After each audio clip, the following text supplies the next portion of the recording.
महाराज की जय। जगद्गुरु तुकाराम महाराज की जय। सद्गुरु जोग महाराज की जय।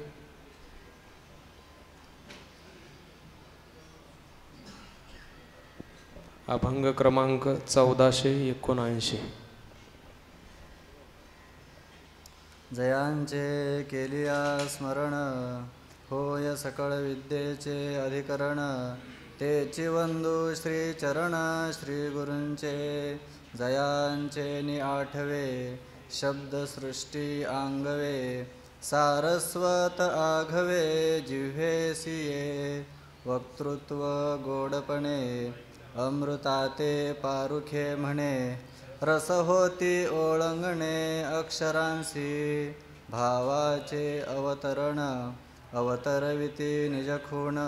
हाता चढे संपूर्ण तत्वबोध, श्री गुरूंचे पाय घेऊन निठाय. तै एवढे भाग्य होय उन्मेषासी, ते नमस्कारुणी आता. संतांसी क्षोभवी कोण्याही प्रकारे, त्याचे नव्हे बरे उभय लोकी. देवाचा तो वैरी शत्रू दावेदार, पृथ्वी थार नेदी तया. संतांपाशी ज्याचा नुरेची विश्वास, त्याचे झाले दोष बळीवंत. तुका म्हणे क्षीर वासराच्या अंगे, किंवा धावे लागे विषमे मारू. मुक्त कैवल्य तेजोनिधी भगवान श्री ज्ञानोबा परमपवित्र अशा दरबारामध्ये, पवित्र सजला इंद्रायणी मातेच्या परमपावन तटावरती, माऊलींच्या कृपाकटाक्षासमोर आपण या ठिकाणी जगद्गुरु तुकोबारायांच्या गाथेच्या काही अंशाचं चिंतन करण्याकरिता गुरुवर्य महाराजांच्या कृपेने युक्त होऊन आपण सर्वजण सर्व साधक या दीपावलीच्या पर्वामध्ये आपल्या अंतःकरणामध्ये ज्ञानदीप प्रज्वलित करून घेण्याचा एक श्रीगुरूंच्या सान्निध्यामध्ये प्रयत्न करत आहोत. आणि हीच खरी आपल्या जीवनामध्ये दीपावली असू शकते नव्हे, हीच खऱ्या अर्थाने दीपावली ज्ञानोबरायांनी ज्ञानेश्वरीमध्ये सांगितलेली आहे. कारण असं म्हणतात की ज्याचा माथा ठिकाणावर नाही, त्याचा माथा ठिकाणावर आणण्यासाठी गाथा असते. आणि खरंच आपल्या जीवनामध्ये जर या अष्टादशाच्या कालावधीमध्ये जर आपल्या अंतःकरणामध्ये काही प्रश्न असतील, काही कोडे असतील, आपल्या वर्तमान जीवनामध्ये परमार्थ मार्गासंबंधाने किंवा आपल्या जीवनचर्येच्या पद्धतीमध्ये आपल्या जीवनामध्ये जर काही प्रश्न असतील, काही कोडे असतील, आणि त्या प्रश्नाचं उत्तर जर आपल्याला या अष्टादशाच्या माध्यमातून मिळणार असेल, तर खऱ्या अर्थाने आपली हीच दिवाळी साजरी होऊ शकते. आणि आपल्या जीवनामध्ये जर एखाद्या तुकोबारायांच्या अभंगामध्ये किंवा एखाद्या प्रमाणावरून, एखाद्या वक्त्याच्या मुखामधून जर आपल्या जीवनाला योग्य दिशा मिळत असेल किंवा आपल्या जीवनाचं काही उत्थान होण्याचा प्रसंग येत असेल, तर आपल्या जीवनामध्ये खऱ्या अर्थाने ही दिवाळी साजरी होणार आहे. म्हणून ह्या दिवाळीची मेजवानी गुरुवर्य महाराजांच्या बाबांच्या माध्यमातून ही आपल्याला प्राप्त होत आहे. म्हणून बाबांच्या चरणी नतमस्तक होऊन आपण या चिंतनाला प्रारंभ करू. तर संतांसी क्षोभवी कोण्याही प्रकारे, त्याचे नव्हे बरे उभय लोकी. या अभंगामध्ये जगद्गुरु तुकोबाराय संतांच्या समीप, संतांच्या सहवासामध्ये राहत असणाऱ्यांपासून तर जे संतांपासून दूर आहेत, असे जेही कोणी दुराचारी स्वभावाचे असतील, त्या सर्वांना संतांच्या संगतीमध्ये राहत असताना काय नियमावली पाळली पाहिजे, त्यासाठी ती नियमावली सांगत असताना जर आपल्याकडून काही चुकत असेल तर ती धोक्याची घंटा कोणती आहे ते सांगणारा हा अभंग आहे. संतांशी क्षोभवी कोण्याही प्रकारे, संतांना कोणत्याही प्रकाराने जर आपल्याकडून कोणताही व्यक्ती तो क्षोभवत असेल, म्हणजे क्षुब्ध करत असेल, त्यांना दुःख देत असेल, त्यांना काहीतरी तो त्यांना त्यांच्या स्थितीतून वेगळ्या प्रकाराने त्यांना दुःख देण्याचा प्रयत्न करत असेल तर त्याचे नव्हे बरे उभय लोकी, त्याचं याही लोकामध्ये बरं होत नाही आणि परलोकातही बरं होत नाही. आता बरं होणं म्हणजे काय? बरं होणं म्हणजे तो सुखी होत नाही, याही लोकामध्ये त्याला सुख मिळत नाही आणि परलोकामध्ये सुद्धा त्याला उत्तम लोकाला जायला गती सापडत नाही. तो मग कुठे जातो? नरकामध्ये जातो. म्हणजे इथे जीवन जगत असताना तो दुःखी जीवन जगतो आणि परलोकामध्ये सुद्धा तो अधम अशा नरकादी योनींना जातो, नरकादी लोकांना जातो आणि तिथे जाऊन तो दुःख भोगतो. म्हणून संतांना कोणत्याही प्रकाराने, मग ते बोलण्यातून असेल, आपल्या वर्तनातून असेल, आपल्या कोणत्याही क्रियेतून असेल, कोणत्याही पद्धतीने संतांना दुखवू नये, हा त्याचा अर्थ आहे. आता मग संत महात्मे तर दयाळू असतात. मग संत त्याला कोणत्याही प्रकारे शाप देत नाहीत. संतांचा स्वभाव हा दयाळू असतो. जे संत असतात ते शाप देत नसतात. परंतु त्याची तशी गती का होते? संतांना तर ते जे खळांचे व्यंकटे सांडव हा संतांचा स्वभाव असतो, परंतु भगवंताला मात्र ते सहन होत नाही. म्हणून भगवंत तशा प्रकारे त्याला ते फळ देत असतो. देवाचा तो वैरी शत्रू दावेदार, पृथ्वी ही थार निधी तया. तो देवाचा शत्रू होतो. म्हणजे तो संतांशी तसं वागतो, पण तो देवाशी शत्रुत्व करत असतो. कारण संत हे भगवंत संताला आपलं आत्मस्वरूप मानत असतात आणि मग संतांशी त्याने काही विरुद्ध वर्तन केलं की ते देवाला चालत नाही. मग देवाचा तो वैरी होतो आणि वैरी होतो, शत्रू होतो, दावेदार होतो. आता 3 शब्द आहेत. या 3 शब्दांचा थोडासा आपल्याला एक अर्थ वेगवेगळा घेतला तर वैरी म्हणजे सामान्य वैर देव त्याच्याशी धारण करतो की हा आपला वैरी आहे, हे देवाच्या मनामध्ये ठसतं. कारण हा आपल्याशी विरुद्ध वागत आहे, म्हणजे संतांशी विरुद्ध वागत आहे. त्याच्यापुढे शत्रू होतो. म्हणजे शत्रू असा असतो की तो प्राण घ्यायला तयार असतो. तसं भगवान परमात्मा त्याचे प्राण घ्यायला तयार असतात. आणि दावेदार, देवाचा तो दावेदार आहे. म्हणजे काय? तो जणू काही देवाच्या सत्तेवरती दावा करत आहे. कारण संतांना विरुद्ध वागत आहे म्हणजे देवाला तो दावा करत आहे. देवा बघ, मी तुझा काय होऊ शकतो, तुझी जी काय सत्ता आहे त्या सत्तेला मी काय म्हणतात त्याला आवाहन देऊ शकतो, असं त्याचं तो दावेदार असतो. म्हणून भगवान परमात्मा, मग जर एखादा व्यवहारामध्ये कोणत्या आपल्या मालमत्तेवरती जर कोणी दावा करत असेल तर तो मनुष्य किती चवताळून त्याच्यावरती त्याचा प्रतिकार करत असतो, किती मोठ्या सर्व बळ एकवटून तो त्याचा प्रतिकार करत असतो. तसा भगवान परमात्मा त्या संतांना क्षुब्ध करणाऱ्याचा प्रतिकार देण्यासाठी सज्ज होतात. आणि नव्हे त्याला पृथ्वीसुद्धा थार देत नाही, पृथ्वीसुद्धा त्याला आश्रय देत नाही.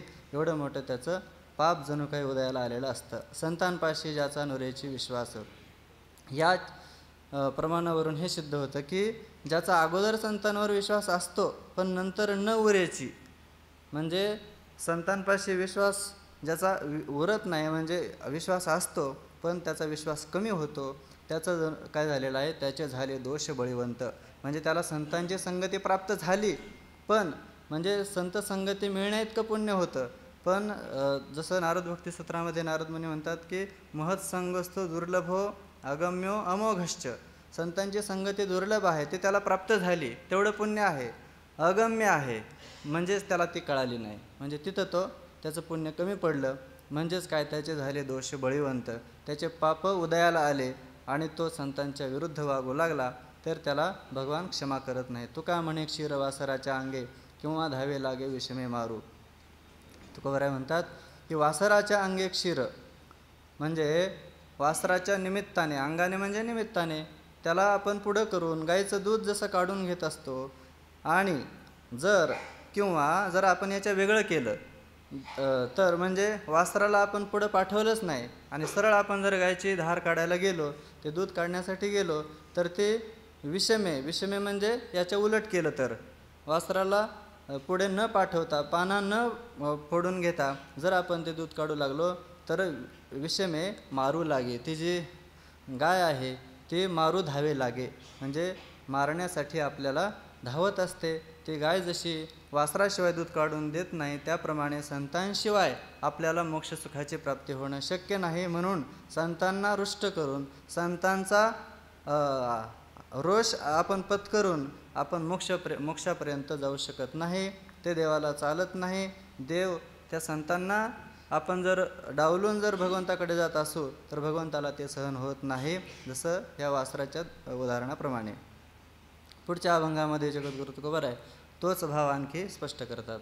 उदकी कालवी शेण मलमूत्र तो होय पवित्र कासयाने, उद्धारासी ठाव नाही भाग्यहीना विनमुख चरणा संतांची या. दुखवी तो बुडे सांगडीचा तापा अतित्यायी पापाचीच मूर्ती, तुका म्हणे जेव्हा फिरते कपाळ तरी अमंगळ योग होतो. उदकी कालवी शेण मलमूत्र म्हणजे संतांच्या माध्यमातून आपण आपल्या मोक्ष स्वरूपाला म्हणजेच मोक्ष प्राप्ती करून घ्यावी, हा काय आहे नियम आहे परमार्थाचा. ही परमार्थाची साधना अशा पद्धतीची आहे. पण त्यासाठी उदाहरण तुकोबरे देतात. त्याने काय केलं, संतांनाच दुखवलं तर काय होतं त्यासाठी उदाहरण देतात. उदकी कालवी शेण मलमूत्र, उदक आहे म्हणजे पाणी आहे, स्वच्छ पाणी आहे आणि ते पाणी स्नानासाठी तो वापरणार आहे. पण त्या पाण्यामध्ये त्याने काय टाकलं, शेण टाकलं. बरं ठीक आहे, गाईचं शेण टाकलं असेल, पुन्हा त्याने वरून काय टाकलं, मलमूत्र टाकलं, म्हणजे विष्ठा मूत्र हे सगळं टाकलं आणि म्हणलं आता मी स्नान करतो आणि पवित्र होतो, जरा प्रसन्नता वाटेल. तो होईल का पवित्र? होणार नाही. तो होय पवित्र कासयाने. तो कशाने तो पवित्र होणार आहे? त्या मलमूत्र शेण कालवलेल्या पाण्याने पवित्र होणार आहे का? होणार नाही. तसं शास्त्राने सांगितलेलं आहे, मृत्तिका आणि जळे बाह्य शुद्धी येणे मेळे, निर्मळ होय बोले वेदाचिनी. मृज्जलाभ्याम बाह्यशुद्धी, माती आणि पाणी याने काय होते, म्हणजे आपण जर काही शौचादी विधी करून आलो तर माती आणि पाणी ह्या दोन्हींच्या द्वारा आपण शुद्ध होत असतो. पण जर त्याच्यामध्ये मलमूत्र आणि शेण मिसळलं तर आपल्याला जशी त्याच्या माध्यमातून पवित्रता प्राप्त होणार नाही. त्याप्रमाणे ज्या संतांकडून आपण आपला मोक्ष साध्य प्राप्त करून घ्यायचं त्यांनाच जर आपण दुखवलं तर आपल्याला तो मोक्ष प्राप्त होणं दूरच राहील. उद्धारासी ठाव नाही भाग्यहीना विनमुख चरणा संतांची या. संतांच्या चरणा विनमुख, संतांच्या चरणाला जो विनमुख होतो म्हणजे त्यांना शरणागत न होता त्यांच्याशी विरुद्ध भावनेने वागतो, अशा पुरुषाला भाग्यहीन त्याचं झालेलं असतं. तशा वेळेला त्याला उद्धारासी ठाव नाही, त्याच्या उद्धाराला कोणताही आश्रय राहिलेला नसतो, त्याचा उद्धार होणं शक्य नसतं. दुखवितो बुडे सांगडीचा तापा, त्याची गती कशी झालेली आहे त्याच्यासाठी उदाहरण देतात. दुखवी सांगडीचा तापा दुखवी तो बुडे. सांगड म्हणजे काय, पूर्वीच्या काळामध्ये असं नदीवरून जाण्यासाठी पूल नव्हते किंवा उड्डाण पूल नव्हते, मग किंवा नावाही नव्हत्या. मग त्या काळामध्ये काय सोय काय असायची, तर सांगड आहे. हे सांगडी म्हणजे काय, ते अनेक भोपळे एकत्र करून ते एकमेकांशी चिटकून बांधून त्यांची एक सांगड तयार केली जायची आणि त्याच्यावरून काही वस्तू असेल किंवा व्यक्ती असेल ते पलीकडे नदीच्या तरून जायचे. तर अशी जी सांगड आहे भोपळ्यांची बनवलेली सांगड, त्या सांगडेलाच त्याने काय केलं, दुखवलं म्हणजे ती फोडली आणि त्याला जर छिद्र पाडले आणि त्याच्यावर बसून तो त्या नदीतून तरून जाऊ लागला तर तो जसा बुडे त्या नदीमध्ये बुडणार आहे. त्याप्रमाणे ज्या संतांच्या संगतीत राहून आपला मोक्षाचा मार्ग सुकर करून घ्यायचा, त्याच संतांना जर तो दुखवत असेल तर त्याला त्याचा उद्धार होणं कसं शक्य आहे. अतित्यायी पापाचीच मूर्ती. तुकोबराय म्हणतात की तो जो अतित्यायी आहे, अतित्यायी म्हणजे आततायी वेगळा आहे आणि ते अतित्यायी आहे. अतित्यायी म्हणजे दुराग्रही, म्हणजे आपली बुद्धी त्या ठिकाणी समर्पित न करता आपल्या बुद्धीनं चालणारा असा जो दुराग्रही पुरुष आहे, दुराचारी पुरुष आहे, तो पापाचीच मूर्ती, पापाची मूर्तिमंत पुतळा तो आहे. तुका म्हणे जेव्हा फिरते कपाळ तरी अमंगळ योग होतो. महाराज म्हणतात की ज्या वेळेला अशी स्थिती मनुष्याची का होते, तर ते जेव्हा कपाळ फिरतं म्हणजे माथा फिरतो, त्याला काय म्हणतात, अशी माथे फिरूची स्थिती जेव्हा होते त्यावेळेला अमंगळ योग होतो. अमंगळ योग म्हणजे अशुभ योग त्याच्या जीवनामध्ये येतो आणि त्याला अनिष्टाची, दुःखाची, वाईटाची, अकल्याणाची प्राप्ती होत असते, कारण त्याचं पाप त्यावेळेला उदयाला आलेलं असतं. आता हे दोन अभंग संतांच्या संगतीमध्ये कसं राहावं हे सांगण्यासाठी तुकोबारायांनी सांगितलेले आहेत. आता पुढच्या अभंगामध्ये जगद्गुरु तुकोबराय देवाशी संवाद करतात की देवा तुम्ही माझ्याशी बोला, या अर्थाने तुकोबराय बोलतात. शोक वावा म्या देहे ऐसे नेणो पोटी आहे, तरीच नेदाजी उत्तर दुःखी राहिले अंतर.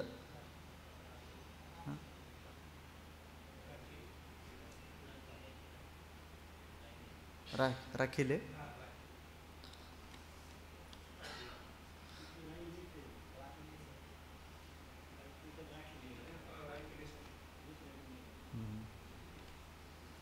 दुःखी राखिले अंतर पाठभेद आहे. तरीच नेदाजी उत्तर दुःखी राहिले किंवा राखिले असे दोन पाठ आहेत. दुःखी राखिले अंतर जावे वनांतरा, येणे उद्देशे दातारा, तुका म्हणे गिरी मज सेव व्हावी दरी.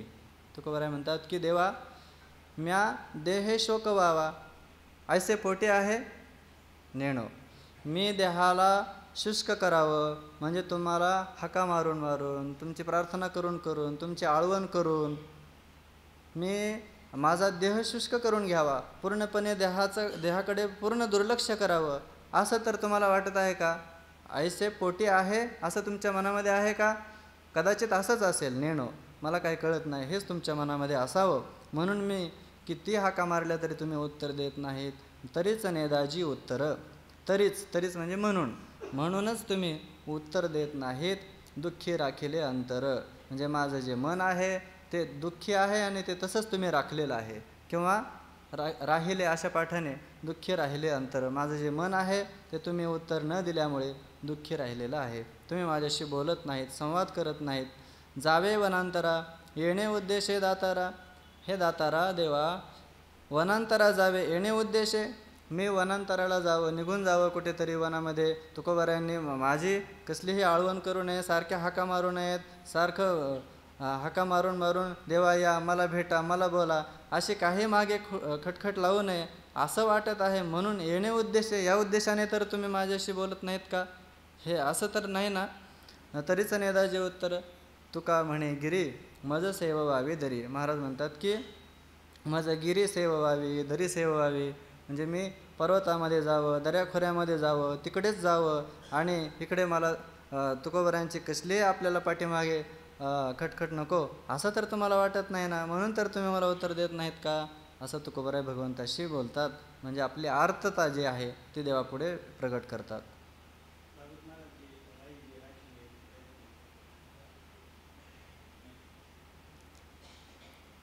येईल तुझ्या नामा लाज मोहन पुरुषोत्तमा, धीर राहिलो धरुणी त्रास उपजला मनी, जगा कथा नाव निराशेने नुपजे भाव, तुम्ही साक्ष की गा तुका म्हणे पांडुरंगा. या अभंगामध्येही तुकोबराय भगवंताला म्हणतात की देवा तू माझ्याशी बोलत नाहीस आणि तुझी जी कीर्ती आहे त्या कीर्तीची सुद्धा तुला पुढे चालून लाज वाटायला लागेल, म्हणून तू माझ्याशी बोल, माझ्याशी संवाद कर, असं तुकोबराय या अभंगामध्ये त्याच भावनेने बोलतात. येईल तुझ्या नामा लाज म्हणून पुरुषोत्तमा तुझ्या नामा लाज येईल म्हणून धीर धरुणी राहिलो. हे देवा तू कसा आहेस? पुरुषोत्तम आहेस म्हणजे तू क्षरपुरुष नाही, अक्षरपुरुष नाही, तू उत्तम पुरुष आहेस आणि उत्तम पुरुष असून तू मला बोलत नाहीस. पण मला असं वाटतं की तू उत्तम पुरुष असल्यामुळं कधीतरी तुझ्या नामाला लाज येईल, तुझ्या नावाची तुलाच लाज वाटेल की अरे आपण उत्तम पुरुष आहोत, आपल्याकडे काय सामर्थ्य नाही आणि आपण पुन्हा सगळी ब्रीदं घेऊन बसलेलो आहोत की भक्तवत्सल आहे, करुणासिंधू आहे, असे अनेक ब्रीदं आपण धारण केलेली आहेत आणि मग तुझी तुलाच लाज वाटेल. आणि असं मला वाटत आहे की कधीतरी तुला लाज येईल आणि तू माझ्याशी बोलशील, म्हणून मी धीर धारण केलेला आहे. धीर राहिलो धरुणी, मी धीर धरून राहिलेलो आहे.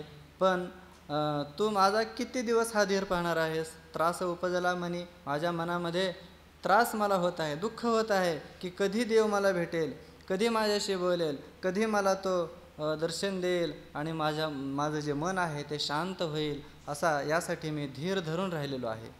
जगा कथा नाव निराशेने नुपजे भाव, जगामध्ये कथा, हरिकथा, भगवंताची कथा, मग ती श्रीमद भागवतामध्ये आहे, अनेक पुराणांमध्ये आहे, स्कंद पुराणामध्ये आहे, पद्मपुराणामध्ये आहे. तुझी कथा म्हटलं की कथा दुःख हरी कथा मुक्त करी कथा याची बरी विठोबाची, किंवा दीन आणि दुर्बळाशी सुख राशी हरी कथा, असं तुझी कथा म्हटलं की जगामध्ये ही नाव आहे. संसारामधून तरुण जाण्यासाठी ही नाव आहे, संसार सागरातून तारून नेणारी. अशा प्रकाराने तुझ्या कथेची प्रसिद्धी आहे. म्हणून आम्ही तुझी भक्ती करतो, तुझं गुणगायन करतो, पण निराशेने नुपजे भाव. पण तू मात्र आम्हाला बोलत नाहीस, भेट देत नाहीस. मग निराशा होते आणि असं निराश होऊन भाव नुपजे, आमच्या अंतःकरणामध्ये जो प्रेमभाव उत्पन्न व्हायला पाहिजे तो होत नाही. म्हणजे तो खंडित होत आहे, तो प्रेमभाव आमच्या ठिकाणी राहत नाही. तुम्ही साक्ष की गा तुका म्हणे पांडुरंगा. तुकोबराय देवाला म्हणतात की गा पांडुरंगा, अहो पांडुरंगा तुम्ही साक्ष की, तुम्हीच या माझ्या भावनेला, या माझ्या अंतरातल्या या भावांना, या वृत्तींच्या प्रवाहांना तुम्हीच साक्ष आहेत. कारण मी जे हे सांगायला तुम्हाला आवश्यकताच नाही, कारण न सांगता तुम्हा कळो येते अंतर, विश्वंभर परिहाराची न लगे. तुम्हाला मी हे वेगळं सांगण्याची गरज नाही, तुम्ही ह्या सर्व माझ्या भावनांना जाणतच आहात. मग तुम्ही का यासाठी धीर धरलेला आहे, कशासाठी वेळ लावलेला आहे, आणि तुम्ही माझ्याशी संवाद साधा. अशा प्रकाराने तुकोबराय भगवंताला आर्तता व्यक्त करतात. नेणे जपतप अनुष्ठान याग काळे तव लाग घेतलासे, रिघालो या भेणे देवाचे पाठीसी, लागे ज्याचे त्यासी सांभाळणे. मापे मापसळे चालिली चढती, झाली मग राती काय चाले. तुका म्हणे चोरा हाती जे वाचले, लाभावरी आले वारी लेशू. या अभंगामध्ये जगद्गुरु तुकोबराय भगवंताला म्हणतात की तुझ्या मनामध्ये जरी असं काही वाटत असेल की तुकोबरायांनी दुसरी काही साधनं करावीत, तरी ती साधनं मला करता येत नाहीत आणि मी ती सगळी सोडून तुझ्याकडे आलेलो आहे, असा भाव या अभंगामध्येच व्यक्त करतात. नेणे जप तप अनुष्ठान याग. मी जप जाणत नाही, कसा जप करायचा, तो मानस जप कोणता, उपांशु जप कोणता, वाचिक जप कोणता, ते कोणत्याही जपाचे साधना मला माहीत नाही. तप माहिती नाही, कसं एकांगोष्ठी असतं की एक आसनामध्ये असतं, कोणत्याही प्रकारचे तपांचेही प्रकार मला माहीत नाहीत. अनुष्ठान याग, कशा प्रकाराने कोणते अनुष्ठानं करायचे असतात, याग म्हणजे यज्ञ कसे करायचे, ते कोणतेही साधनं मला कळत नाहीत.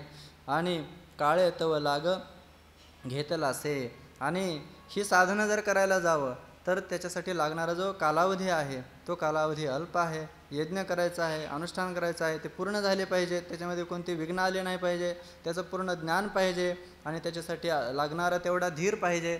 आणि म्हणून हे सगळं माझ्याकडे नाही, म्हणून काळे तव लाग घेतला असे, जो काळ आहे हा काळ मात्र त्याने लाग घेतलेला आहे. लाग घेतलेला आहे म्हणजे पाठी पुरवलेली आहे, त्याने पाठपुरावा केलेला आहे. तो घडी घडी काळ वाट यायची पाहे.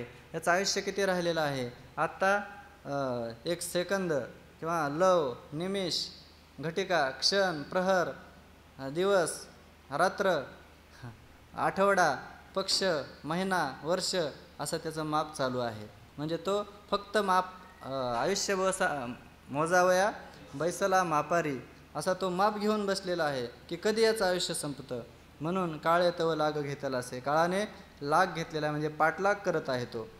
रिघालो या भेणे देवाचे पाठीसी, आणि त्या भेण देव आमच्या पाठीमागे काळ आमच्या पाठीमागे लागलेला आहे, म्हणून आम्ही देवाच्या पाठीशी लपलेलो आहोत, शिरलेलो आहोत. या भेणे देवाचे पाठीशी रिघालो, देवाच्या पाठीशी आम्ही लागलो, देवाच्या पाठीमागे प्रवेश केला. कारण देव काय करेल, देवाचा असं ब्रीद आहे का आम्हा घाली पाठीकडे आपण कळे काळाशी भिडे. मग असा देवाचा स्वभाव आहे, म्हणून आम्ही देवाच्या पाठीशी लपलेलो आहोत. लागे ज्याचे त्याशी सांभाळणे, कारण देवाचं शरणागत जर झालं तर ज्याचं त्याला सांभाळावं लागत असतं.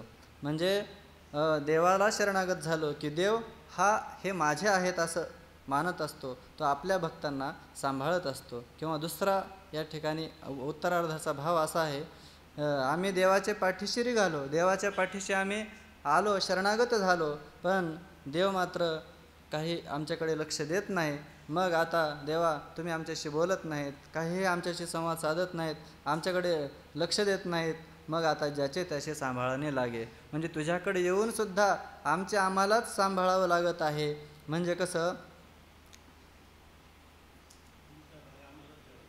आमचा भार आम्हालाच घ्यावा लागत आहे. माऊलींचं प्रमाण आहे, आपुली आपण करा सोडवण संसार बंधन तोडा वेगी. म्हणजे तुम्हाला शरण यायचं आणि पुन्हा आणखी जे होतं पहिलं तेच रडगाणं कायम राहायचं. म्हणजे आपुली आपण करा सोडवण हेच जर पुन्हा आणखीन तेच अंगावरती ओढून घ्यावं लागत असेल तर देवा हे बरं आहे का? मापे मापसळे चालेली चढती झाली मग राती काय चाले.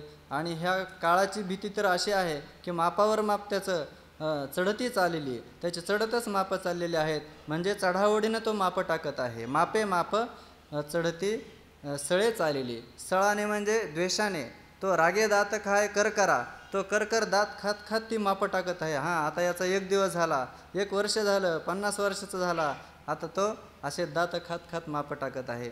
झाली मग रात्री काय चाले. आणि मग असं असताना जर देवा ह्या बरं आयुष्याचं तरी काही गणित माहिती आहे का कोणाला? कोण किती वर्ष जगणार आहे काहीही त्याचं निश्चित नाही.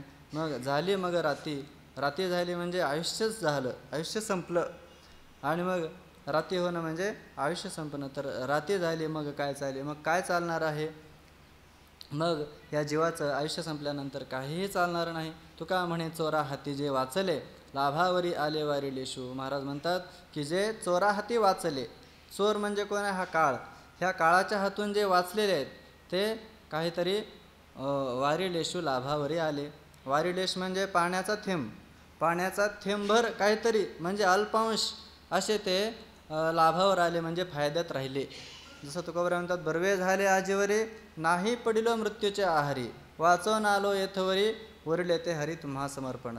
मग हा भाव तुकोबराय व्यक्त करतात की जे चोराच्या हातून म्हणजे काळाच्या हातून आतापर्यंत वाचलेले आहेत, ज्यांचे प्राण या शरीरामध्ये आहेत, ते अजूनही काहीतरी फायद्यामध्ये आहेत आणि ते आपला पूर्ण फायदा करून घेऊ शकतात, ते मुक्त होऊ शकतात. आणि असे म्हणून तुकोबराय म्हणतात की ह्या काळाचा जो तडाखा आहे तो अतिशय भयानक आहे. म्हणून जे या काळाच्या चोराच्या हातातून वाचलेले आहेत ते आणखी आपलं कल्याण करून घेऊ शकतात. कळ आले ऐसे आता नाही सत्ता तुम्हांसी तरी वीर्य नाही नामा जातो प्रेमा खंडत. आड ऐसे येते पाप वाढे ताप आगळा तुका म्हणे गुण झाला हा विठ्ठला हीन शक्ती. तुकोबराय या अभंगामध्ये भगवंताच्या ठिकाणी जणू काही आता कोणती शक्ती राहिलेली नाही, सामर्थ्य राहिलेलं नाही असं भगवंताला बोलत आहेत. म्हणजे भगवंताला तुझ्याकडे खरंच सामर्थ्य नाही का असं भांडत आहेत. कळ आले ऐसे आता, देवा आता ऐसे कळू आले, मला असं कळून चुकलेलं आहे की तुम्हाशी सत्ता नाही, तुमच्याकडे सत्ता नाही. सत्ता नाही म्हणजे सामर्थ्य राहिलेलं नाही. मग काय सामर्थ्य नाही तुमच्याकडं? की ह्या काळ आमच्या पाठीशी लागलेला आहे आणि त्या काळाचं खंडन करून तुम्ही आम्हाला भेटावं अशा प्रकारची तुमच्याकडे सत्ता राहिलेली नाही. किंवा कर्तुम अकर्तुम अन्यथा कर्तुम जी शक्ती आहे ती शक्ती, ते सामर्थ्य तुमच्याकडे नाही असं मला वाटत आहे. कारण आमच्याकडे काही पाप असेल, काही दोष असतील म्हणून तू आम्हाला भेटत नसशील, पण तुझ्याकडे ते सामर्थ्य आहे कर्तुम अकर्तुम अन्यथा कर्तुम, आणि ते सामर्थ्य आता राहिलेलं नाही, ती सत्ता तुझ्याकडे नाही असं मला वाटत आहे. त्यामुळेच तर तुझ्या ठिकाणीच ते सामर्थ्य नसल्यामुळे तुझ्या नामाचंही सामर्थ्य कमी झालेलं आहे असं वाटत आहे. तरी वीर्य नाही नामा जातो प्रेमा खंडत. तरी म्हणजे म्हणूनच नामावीर्य नाही, तुझ्या नावामध्ये शक्ती राहिलेली नाही, तुझ्या नावामध्ये हीनता आलेली आहे. आणि जातो प्रेमा खंडत म्हणजे हा जो प्रेम आहे आमच्या अंतःकरणामध्ये तुझ्याविषयीचं ते प्रेम खंडत चाललेलं आहे, म्हणजे कमी कमी होत चाललेलं आहे. कारण देव आपल्याला भेटतच नाही, कुठेवर त्याचं भजन करायचं, किती त्याची आळवण करायची, म्हणून आमचं प्रेम हे कमी होत चाललेलं आहे. आणि आड ऐसे येते पाप देवा, पण एक मन हे म्हणत आहे की असं प्रेम कमी होणं हे तर काय आहे, एक प्रकारचं पाप आड येऊ लागलेलं आहे. मग असं पाप आड येत आहे आणि वाढे ताप आगळा, मग त्याच्यामुळे आणखीन दुःखामध्ये भर पडत आहे. आगळा ताप वाढे, वेगळंच अधिकच ते दुःख आमच्या जीवनामध्ये वाढत आहे. तुका म्हणे गुण झाला हा विठ्ठला हीन शक्ती.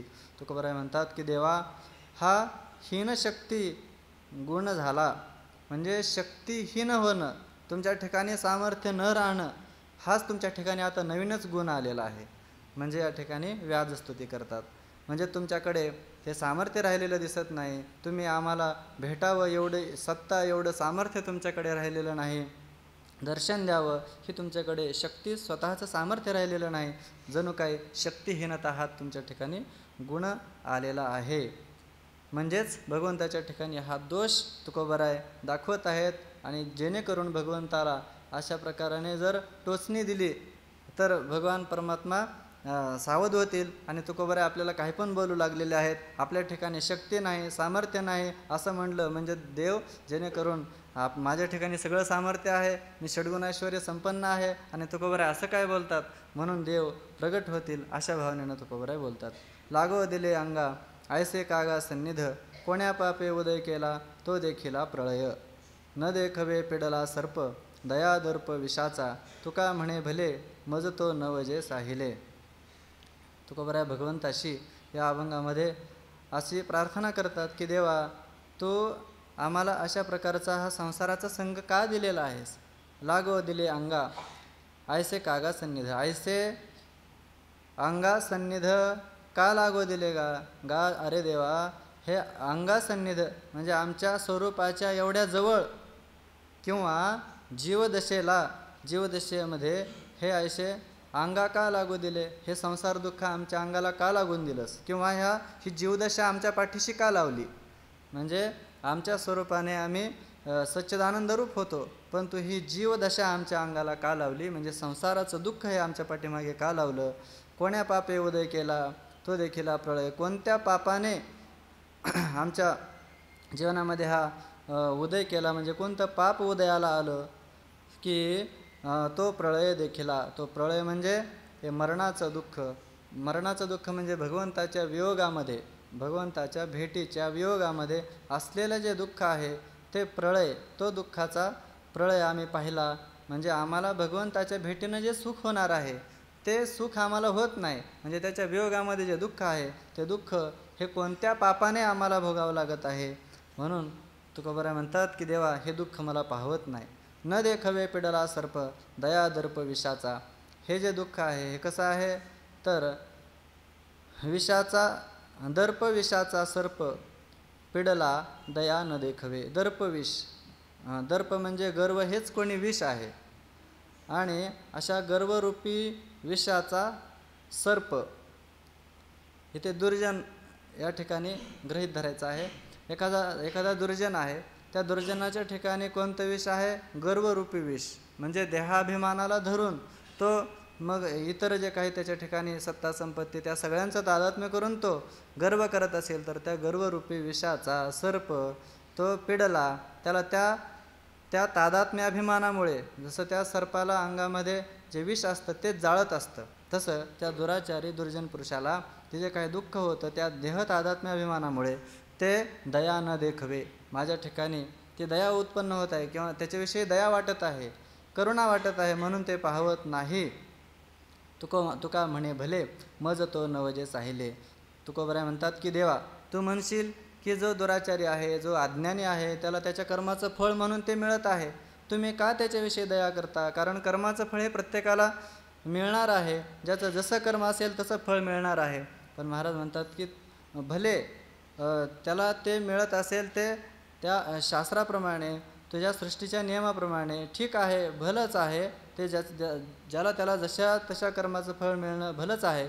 मज तो नवजे साहिले. पण मला मात्र साहिले नवजे मला मात्र ते सहन होत नाही. म्हणजे त्याला होत असेल पण मला मात्र ते काही सहन होत नाही. म्हणजे त्याच्याही ठिकाणचं सहन होत नाही आणि माझ्याही ठिकाणी तशा प्रकारचं दुःख म्हणजे तुझ्या वियोगाचं दुःख मला सहन होत नाही. धावा शीघ्रवत किंवा घ्यावे दंडवत तुमचा जातो बडीवार आम्ही होतो हीनवर. न धरावा धीर धावा नका चालो स्थिर तुका म्हणे वाणी माझी लाजली जी गुणी. धावा शीघ्रवत तुकोबराय देवाला म्हणतात की देवा तुम्ही धावा म्हणजे लवकर मला येऊन भेट द्या. शीघ्रवत धावा. शीघ्रवत म्हणजे गतीने युक्त होऊन वेगाने धावा. आणि जर तुम्हाला वेगाने माझ्याकडे धावून येणं होत नसेल आता काल आपण एक अभंग पाहिला किती वेगाने धावा म्हणतात. तुकोबराय म्हणतात की चालत नको येऊ. तू म्हणशील गरुडावर बसून येतो सांडी गरुडासन गरुडाचं आसनही टाकून दे. मग मनाच्या वेगाने का नाही मनाचेही मन त्वरे लागे. मनाचंही मन होऊन एवढं मनापेक्षाही अधिक वेगवान जे कोण असेल तर तो मनाचं मन परमात्माच आहे आणि त्या गतीनं म्हणजे साक्षात त्या ठिकाणी तू प्रगट हो असा तू शीघ्रतेनं या ठिकाणी धावून ये किंवा घ्यावे दंडवत, किंवा जर तुला येणं होत नसेल तर मग आमचा इथूनच दंडवत घे. म्हणजे कोपरापासून आम्ही तुला हात जोडतो, तुला आता यायचं तर ये, नाहीतर आमचा इथूनच तुला नमस्कार. तुमचा जातो बडीवार आम्ही होतो हिनवर. कारण देवा ह्याच्यामध्ये माझंही काही नाही, ठीक आहे आमचाही काहीतरी तोटा आहे, पण तुझासुद्धा मोठेपणा नक्कीच कमी होणार आहे. तुमचा जातो बडीवार, तुम्ही जर नाही आले तर तुमचा जो मोठेपणा आहे लोकांमध्ये की भगवान परमात्मा हाके सरशी उडी घालून या स्तंभ फोडी, असे खूप मोठे तुमचे पुराणामध्ये अनेक कथा आलेल्या आहेत. पण लोकांमध्ये माहीत होईलच ना तुकोबरायांनी किती भजन केलं, तुकोबराय किती धावा करत होते देवाचा, पण देव कुठं आले? देव आता पहिल्यासारखा राहिला नाही. मग असा देवाचा मोठेपणा जो आहे तो मोठेपणा कमी होईल देवा. मग तुमचा मोठेपणा कमी होईल, फक्त आमचाच तोटा नाही. मी दुःख सहन करील, पण तुमचं मोठं नुकसान होईल. तुमचं लोकांमध्ये काहीही स्टेटस राहणार नाही. आम्ही होतो हिनवर. आम्ही काय होणार? हिनवर. आम्ही होत आहेत हिनवर होत आहेत म्हणजे हिरमुसल्यासारखे होत आहेत. हिन म्हणजे निकृष्टता, हिन म्हणजे दीनता, दुःखी वृत्ती अशी. आणि वर शब्दाचा अर्थ होतो तसा उत्कृष्ट, पण हीन शब्दाशी जोडून आल्यामुळं त्या हीन शब्दालाच त्याने आणखीन अतिशय हीनता, अतिशय दीनता असा त्याचा अर्थ झाला. म्हणजे हीनवर म्हणजे अतिशय हीन, अतिशय दीन आम्हीसुद्धा होत आहोत देवा. मग बघा आमचंही नुकसान तुमचंही नुकसान, त्यामुळे काहीतरी सौदा करा आणि तुम्ही लवकर या. न धरावा धीर धावा नका चालू स्थिर. तुम्ही धीर धरू नका म्हणजे खूपच अंत पाहू नका. आणि आता जाऊ तुकोबराय बोलत आहेत ठीक आहे, पण त्यांचं होऊ द्या थोडं, आणखीन त्यांचं काय चाललेलं आहे ते ऐकून घेऊ, असं काय म्हणू नका देवा. जास्त धीर धरू नका, धावत या, नका चालू स्थिर. तुम्ही स्थिर हळूहळू मंद मंद पावलं टाकत येऊ नका.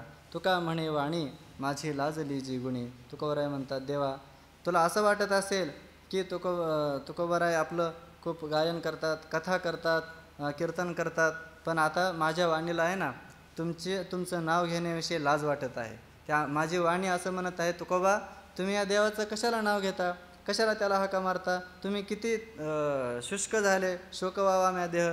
तुमचा हा सर्व शरीर, हे सर्व शरीर हा सर्व जाळूनी संसार बैसलो अंगणी, अशी तुमची स्थिती असूनही देव जर तुमच्याकरता धावून येत नाहीत तर कशासाठी त्या देवाचं नाव घेता, अशी माझ्या वाणीलाच लाज वाटू लागलेली आहे. म्हणून माझी वाणी तुमच्या गुणाचं वर्णन करण्याविषयी लाज धरत आहे. तिला आता नको नकोसं वाटत आहे, तिला संकोच वाटत आहे. त्यामुळे देवा तुम्ही आता माझं ऐका आणि तुमचा मोठेपणा सोडू नका, मला भेट द्या. सेवकासी आज्ञा निरोपासी काम स्वामीचे ते धर्म स्वामी जाणे. मनाची मुळी राहावे बैसोन आकर्षावे गुण पायांपाशी. भेटीची तातडी करीत असे लाहो ओवाळावा देहो ऐसे वाटे.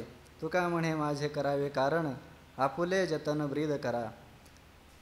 तुकोबराय या अभंगामध्ये देवाला सांगतात की देवा आमचं जे काम आहे ते आम्ही करत आहोत, तुझं जे काम आहे ते तुला करायचं की नाही आता ते तू ठरव. सेवकासी आज्ञा निरोपासी काम. सेवकाला काय असतं? सेवकासी आज्ञा. सेवकाला जर स्वामींनी आज्ञा केली तर निरोपासी काम, त्याचं काम काय आहे? कामाशी काम म्हणजे निरोपासी काम, निरोप देणं एवढं त्याचं काम आहे. आणि स्वामीचे ते धर्म स्वामी जाणे. स्वामींचा जो धर्म आहे म्हणजे त्यांचं जे कर्तव्य आहे ते शिष्याला किंवा सेवकाला काही सांगायचं आहे किंवा त्याच्याशी कसा त्याचं सांभाळ करायचा आहे, त्याचं पालनपोषण करायचं आहे किंवा इतरही जो काही व्यवहार आहे ज्याच्याकडे निरोप पाठवलेला आहे त्याच्याशी काय कर्तव्य आहे ते स्वामी पाहून घेतील. पण म्हणजे स्वामीचे ते धर्म स्वामी जाणे. त्या शिष्याशी त्या सेवकाशी कसं वागावं, त्याने आपली आज्ञा पालन केलेले आहे, मग त्याच्याबद्दल आपलं काय कर्तव्य आहे ते स्वामी जाणतात. स्वामींनी त्यांचं पाहून घ्यायचं आहे. मनाची मुळी राहावे बैसोन आकर्षावे गुण पायांपाशी. आणि मग आता देवा मी तुका म्हणे माझा धाडिले निरोपासी काम माझं चालू आहे, पण जर तुम्ही आम्हाला भेटत नसाल तर मग सेवकाने त्यांचं काम केलं, पण स्वामींनी त्यांचा जो धर्म आहे त्या आपल्या सेवकाची जी त्याची जी काही इच्छा असेल, त्याचा जर वेळेवर पगार केला नाही तर तो त्याचं काम करील का? करणार नाही. मग देवा, तुमचा जो धर्म आहे तो तुम्हीच जाणायला पाहिजे. मनाची मुळी राहावे बैसोनं.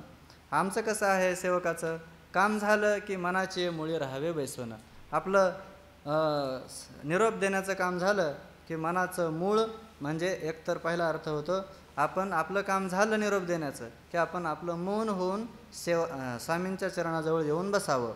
किंवा दुसरा अर्थ मनाची मुळी. मनाची मुळी म्हणजे मौन. दुसरा अर्थ केला तर मनाची मुळी म्हणजे जे मनाचं मन असलेला परमात्मा अधिष्ठान आहे, त्या अधिष्ठानाच्या ठिकाणी स्थिर होऊन म्हणजे आत्मसन्मुख होऊन म्हणजे आत्मरूप होऊन राहावं आणि आकर्षावे गुण पायांपाशी. आणि जगामध्ये जेवढे काही सगळे गुण आहेत ते सेवकाने आपल्या स्वामींच्याच चरणाजवळ आहेत. आपले स्वामी सर्व गुण सागर आहेत. अशा प्रकाराने त्या स्वामींचंच चिंतन करावं. स्वामींच्या चरणाशीच सगळे गुण लोळण घेतात. अशा प्रकाराने त्यांचं चिंतन करावं. आकर्षावे गुण पायांपाशी म्हणजे स्वामींच्या पायाजवळ सगळे गुण आहेत अशा प्रकाराने त्याने चिंतन करावं. भेटीची तातडी करीत असेल आहो, ओवाळावा देहो ऐसे वाटे. आणि मग आमचं जे कर्तव्य आहे ते अशा पद्धतीने तुमच्या स्वरूपाचं चिंतन, तुम्ही सांगितलेलं काम करणं, निरोप देणं हे चालू आहे. पण भेटीची तातडी देवा, आमच्याही मनामध्ये जे काही इच्छा असेल तर ते तुम्ही पूर्ण करायला पाहिजे. भेटीची तातडी करीत असेल आहो. भेटीच्या तातडीनं म्हणजे भेटीची घाई झालेली आहे आम्हाला. कधी एकदा देव भेटेल, कधी एकदा तो आपलेसं ओरावरी भेट देईल आणि कधी हे अंतःकरण शांत होईल यासाठी लाहो करीत असे. म्हणजे छंद घेत आहे, मला धीर निघत नाही म्हणून मी हा छंद घेत आहे, लाहो घेतलेला आहे. ओवाळावा देहो ऐसे वाटे. आणि हा देह ओवाळावा म्हणजे त्यागून द्यावा, देहाचा त्याग करावा, देहाची कुरवंडी करावी अशा प्रकाराने वाटत आहे. का? कारण हा देह धारण केल्यामुळे तो आम्हाला भेटत नाहीस आणि हा देहच प्रतिबंध आहे असं वाटत आहे. त्यामुळे तू आम्हाला भेट. तुका म्हणे माझे करावे कारण, आपुले जतन ब्रीद करा. महाराज म्हणतात की तुकोबर आहे, देवा तुम्ही माझे कारण करावे. माझं कारण म्हणजे कारण शब्दाचा इथे अर्थ आहे कार्य. माझं कार्य करा.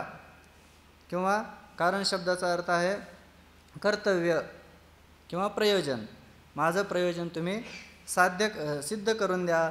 माझं प्रयोजन काय आहे? तुमची भेट, तुमचं दर्शन आणि तुमच्या प्रेमाचा जो काही यावा आहे, तुमच्या प्रेमाचा जो ओघ आहे त्या प्रेमाच्या प्रवाहाने सुस्नात व्हावं, तुमचं प्रेमसुख उपभोगावं अशा प्रकाराने मला त्याची इच्छा आहे आणि तेच माझं प्रयोजन आहे. तेच माझ्या संबंधी तुमचं कार्य आहे ते तुम्ही करा. आणि आपुले जतन ब्रीद करा. आपलं जे ब्रीद आहे ते तुम्ही पाळा. तुमचं जे ब्रीद आहे शरणागत वत्सलता, भक्त वत्सलता अशी जे ब्रीद आहेत ती सगळी ब्रीद तुम्ही ती जतन करा, त्याचं तुम्ही पालन करा. उद्वेगासी बहु फाकती मार्ग, नव्हे ऐसे अंग माझे होते. आता कोण यासी करणे विचार, तो देखा साचार पांडुरंगा. मज तो अत्यंत दर्शनाची आस, झाला तरी हो नाश जीवित्वाचा. तुका म्हणे आहे वचनाची उरी, करीतो तो वरी विज्ञापना.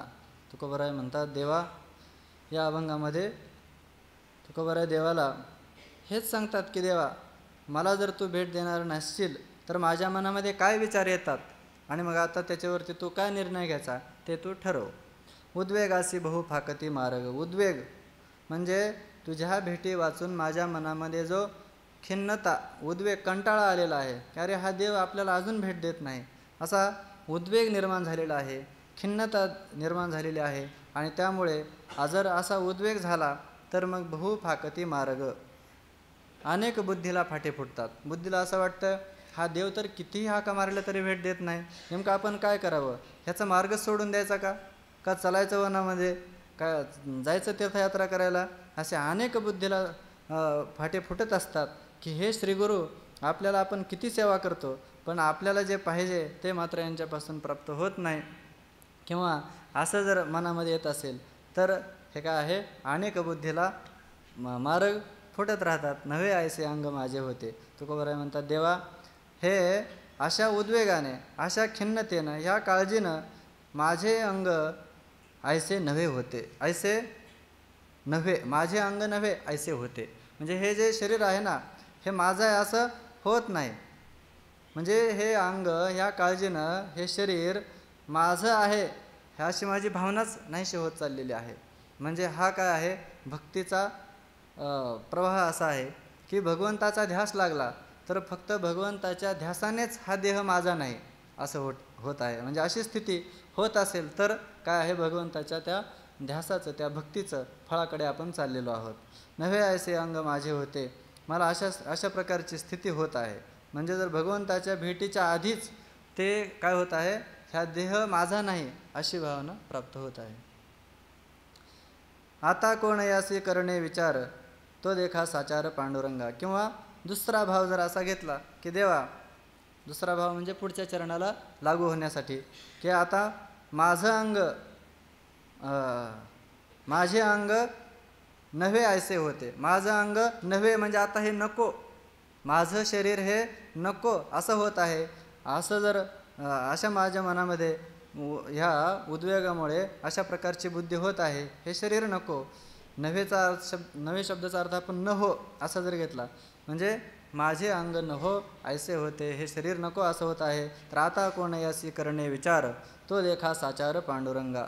म्हणजे काय देह घालू करवते कर्मरे, टाकूया भितरी अग्नी माझी, ही स्थिती होत आहे. मग आता कोण यासी करणे विचार, देवा आता याला कोणता विचार करावा.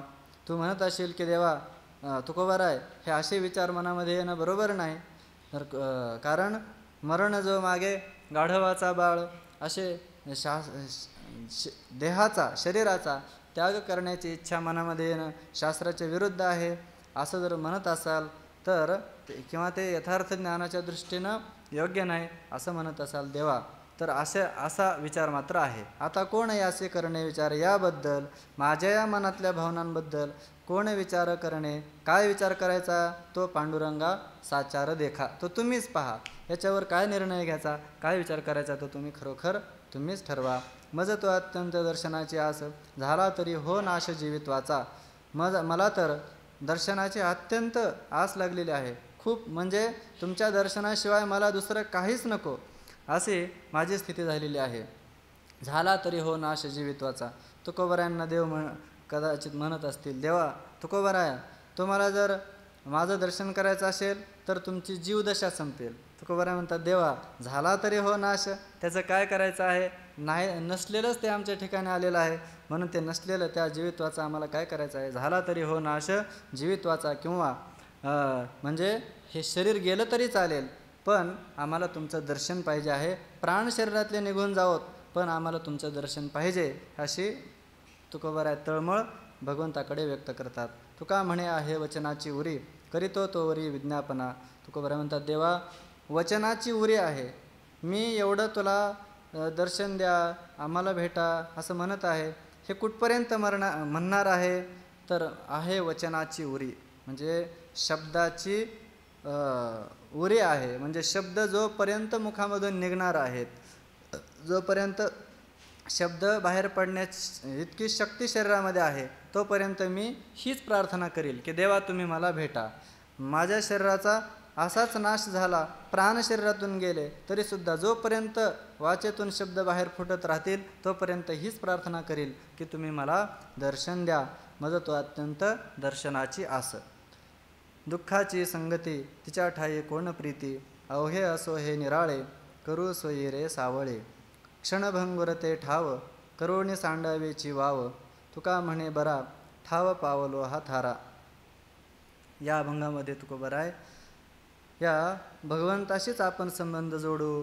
दुसरे जे संबंध आहेत ते संबंध आपल्या दुःखालाच कारण होणारे आहेत अशा अर्थाने आपल्याला उपदेश करतात. दुःखाची संगती तिच्या ठाई कोण प्रीती. दुःखाची संगती, दुःखाची म्हणजे दुःख देणाऱ्या विषयांची संगती. मग जे दुःखाची संगती, दुःख हे आश्रयानेच राहतं ना, दुःख ही वृत्ती आहे, ती कोणाच्या आश्रयाने राहते, तर ती विषयांच्या, विषय पण जड आहेत, मग कोणाच्या आश्रयाने राहते, विषय ज्या चित्तामध्ये राहतात त्या चित्ताच्या आश्रयाने, म्हणजे विषयासक्तीच्या आश्रयाने, ते पण जडच आहे.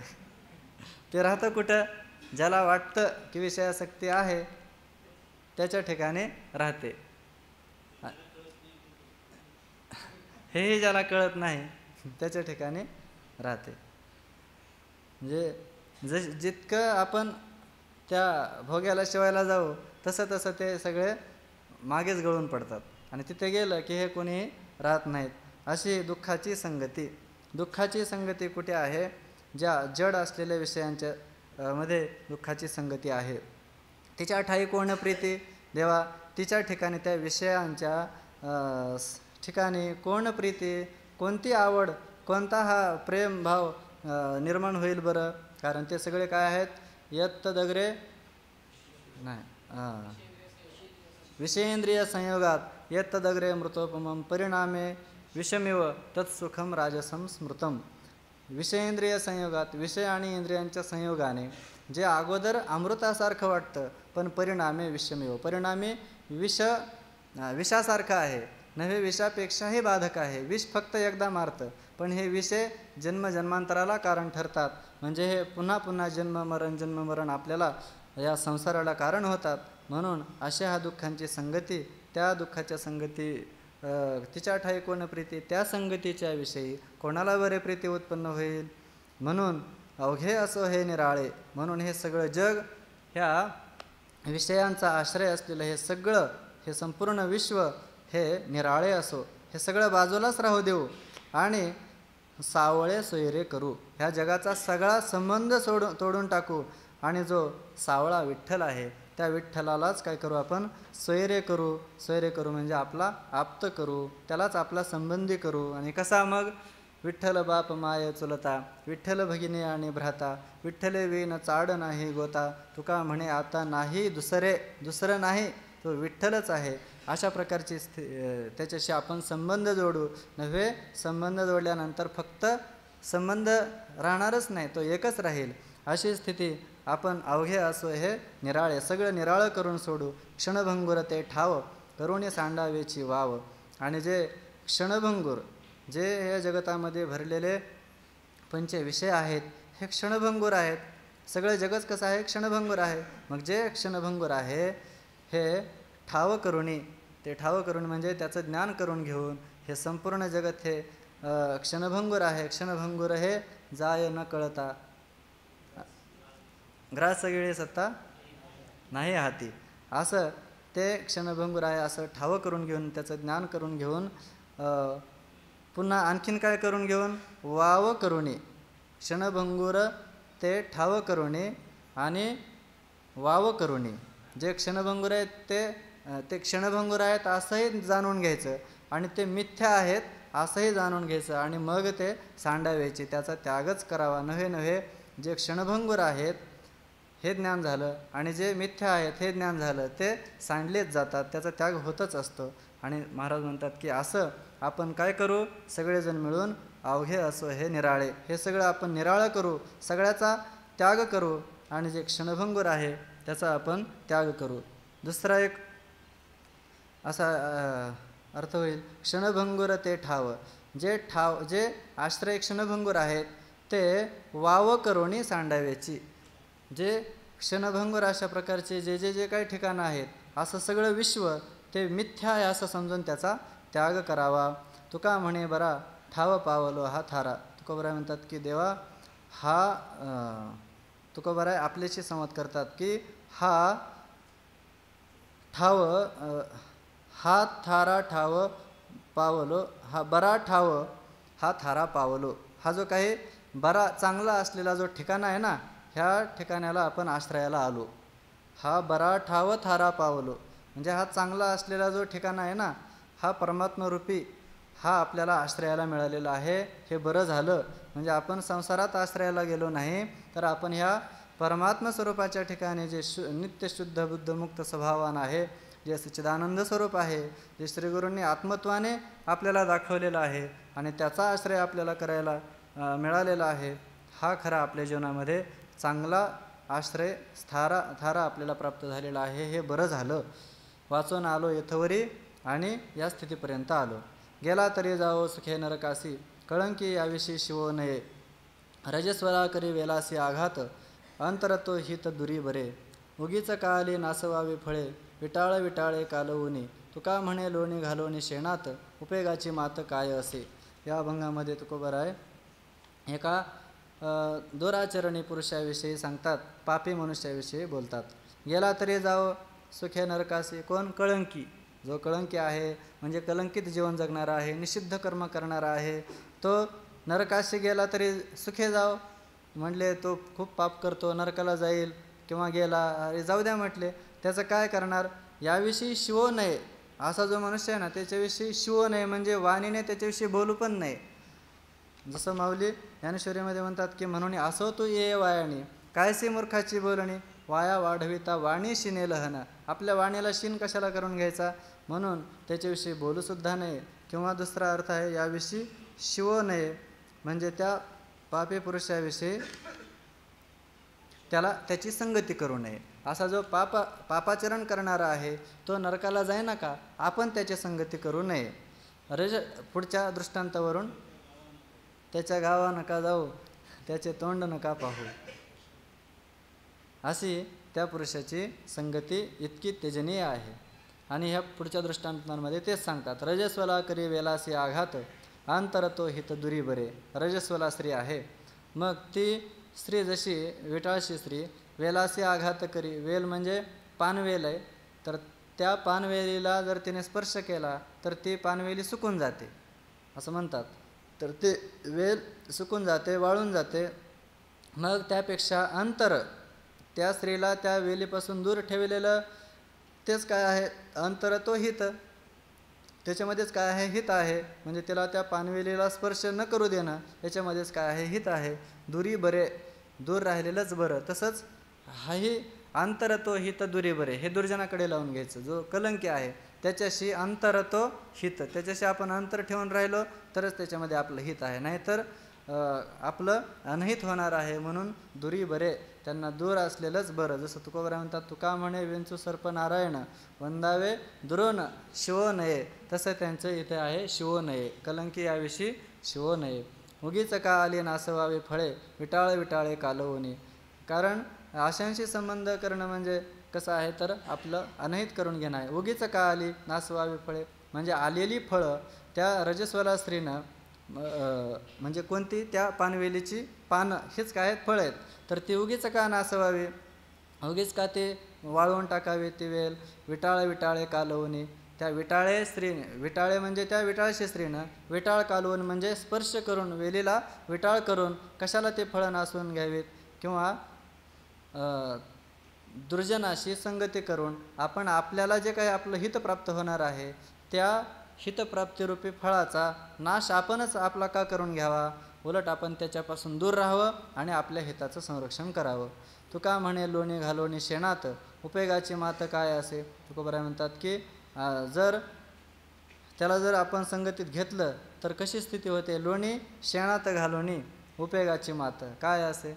लोणी घेतलं आणि लोणी म्हणजे सर्व दुधाचं सार आहे, नवनीत म्हणतात त्याला, आणि मग ते लोणी शेणामध्ये टाकलं म्हणजे जे त्या गायीच्या किंवा पशुच्या शरीरातून अत्यंत निकृष्ट पदार्थ म्हणून बाहेर पडलेला आहे, त्याच्यामध्ये सर्वात उत्कृष्ट असलेलं लोणी हे जर त्यात मिसळलं तर त्याचा काय उपयोग आहे का, काय उपयोग नाही. तसा दुर्जनाची जर संगती केली तर त्याचा काय उपयोग आहे, तर दुरुपयोग म्हणजे दुष्फळ हाच त्याचा उपयोग होईल.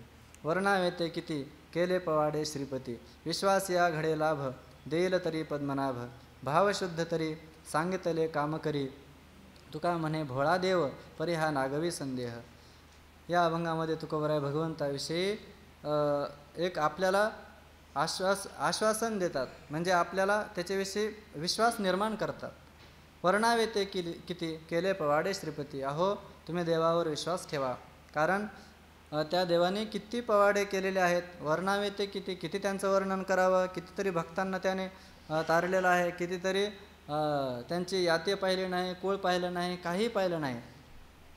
तो अभंग ह्या उंचनीच काही नेणे भगवंत, तिष्ठे भावभक्ती देखून या दासी पुत्र कन्या विदुराच्या भक्षी, दैत्या घरी रक्षी प्रल्हादासी. असे पुराणामध्ये त्याचे मोठे पवाडे म्हणजे मोठी कीर्ती, मोठे पराक्रम त्याचे प्रसिद्ध आहेत. श्रीपती ते किती वर्णावे?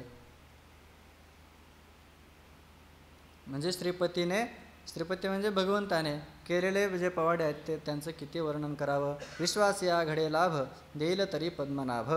जो विश्वासी मनुष्य आहे त्याला मात्र त्याने भगवंताची भक्ती केली तर त्याला निश्चितच लाभ प्राप्त होतो. भगवान परमात्मा त्याच्यावरती कृपा करतात आणि त्याला जे काही परमार्थाचं फल आहे ते आत्मदर्शन त्याला ते प्राप्त करून देतात. देईल तरी पद्मनाभ.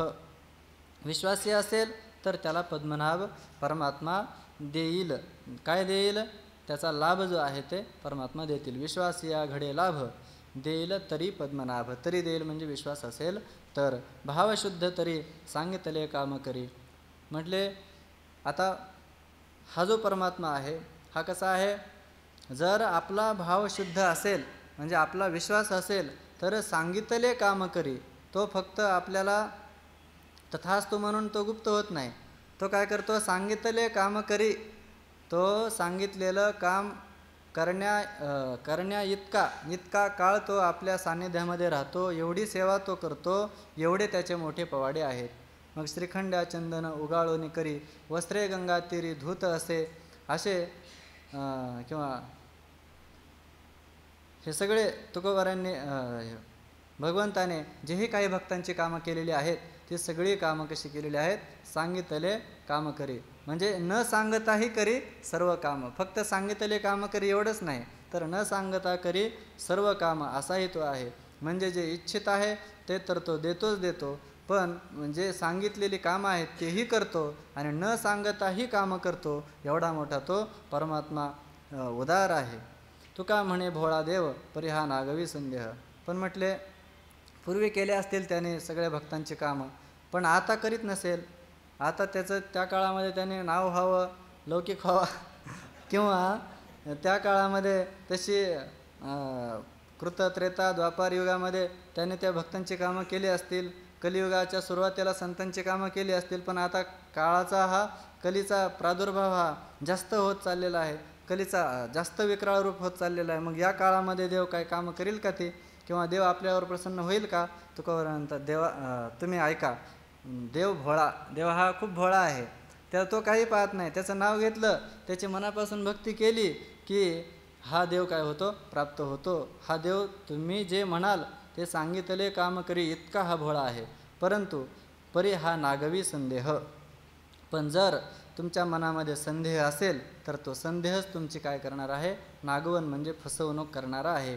तुका म्हणे भोळा देव, परी हा संदेह नागवी. हा संदेह, ही शंका, हा देव आपलं काही करेल का नाही, देव आपल्याला भेट देईल का नाही, आपली भक्तीचा स्वीकार करेल की नाही, असा संशय हाच आपली फसवणूक करतो आणि आपल्याला परमार्थापासून मागे ठेवतो.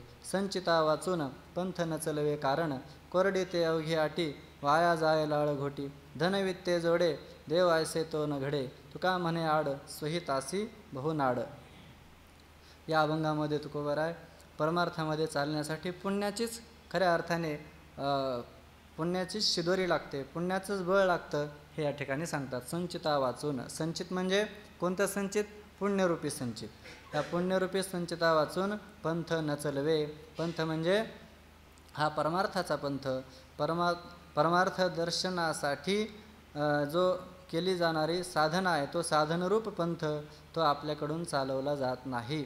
ते जर असेल, ते पुण्य असेल तरच बहुता सुकृताची जोडी, म्हणून विठ्ठली आवडी. हे सुकृत असेल तरच आपल्याला हा मार्ग चालवतो. तेच काय आहे? कारण आहे. तेच कारण आहे म्हणजे तेच त्याचं मुख्य बळ आहे. कोरडी ते अवघी आटी, वाया जाय लाळ घोटी. ह्याच्या जर आपल्या ठिकाणी पुण्य जर नसेल तर जे अवघी आटी ते वाया जाय. कितीही आपण परिश्रम केले, कितीही आपण ह्या साधनामध्ये आरूढ होऊन साधन करण्याचा प्रयत्न केला, पण आपलं पुण्य नसेल आणि त्यामुळे आपलं अंतःकरण शुद्ध नसेल, त्यामुळे आपलं अंतःकरण स्थिर नसेल, हे त्याचं द्योतक आपल्याला घेता येतं. म्हणजे पुण्य नसेल तर मग तो पंथ चालवत नाही आणि ते कोरडी ते अवघी आटी, तो जो आटाआटी आहे, तो जो प्रवास आहे, ते जे श्रम आहेत ते सगळे व्यर्थ जातात. आणि लाळ घोटी तो फक्त काय करतो? अभिलाषा बाळगतो. अरे हे एवढे मुक्ततेचा आनंद घेताना दिसतात. हे एवढे कोणत्याही प्रकारची चिंता करत नाहीत आणि काहीही यांच्याकडे दिसत नाही, पण हे अतिशय आनंदामध्ये स्वानंद काय स्वानंद तुष्टे परितुष्ट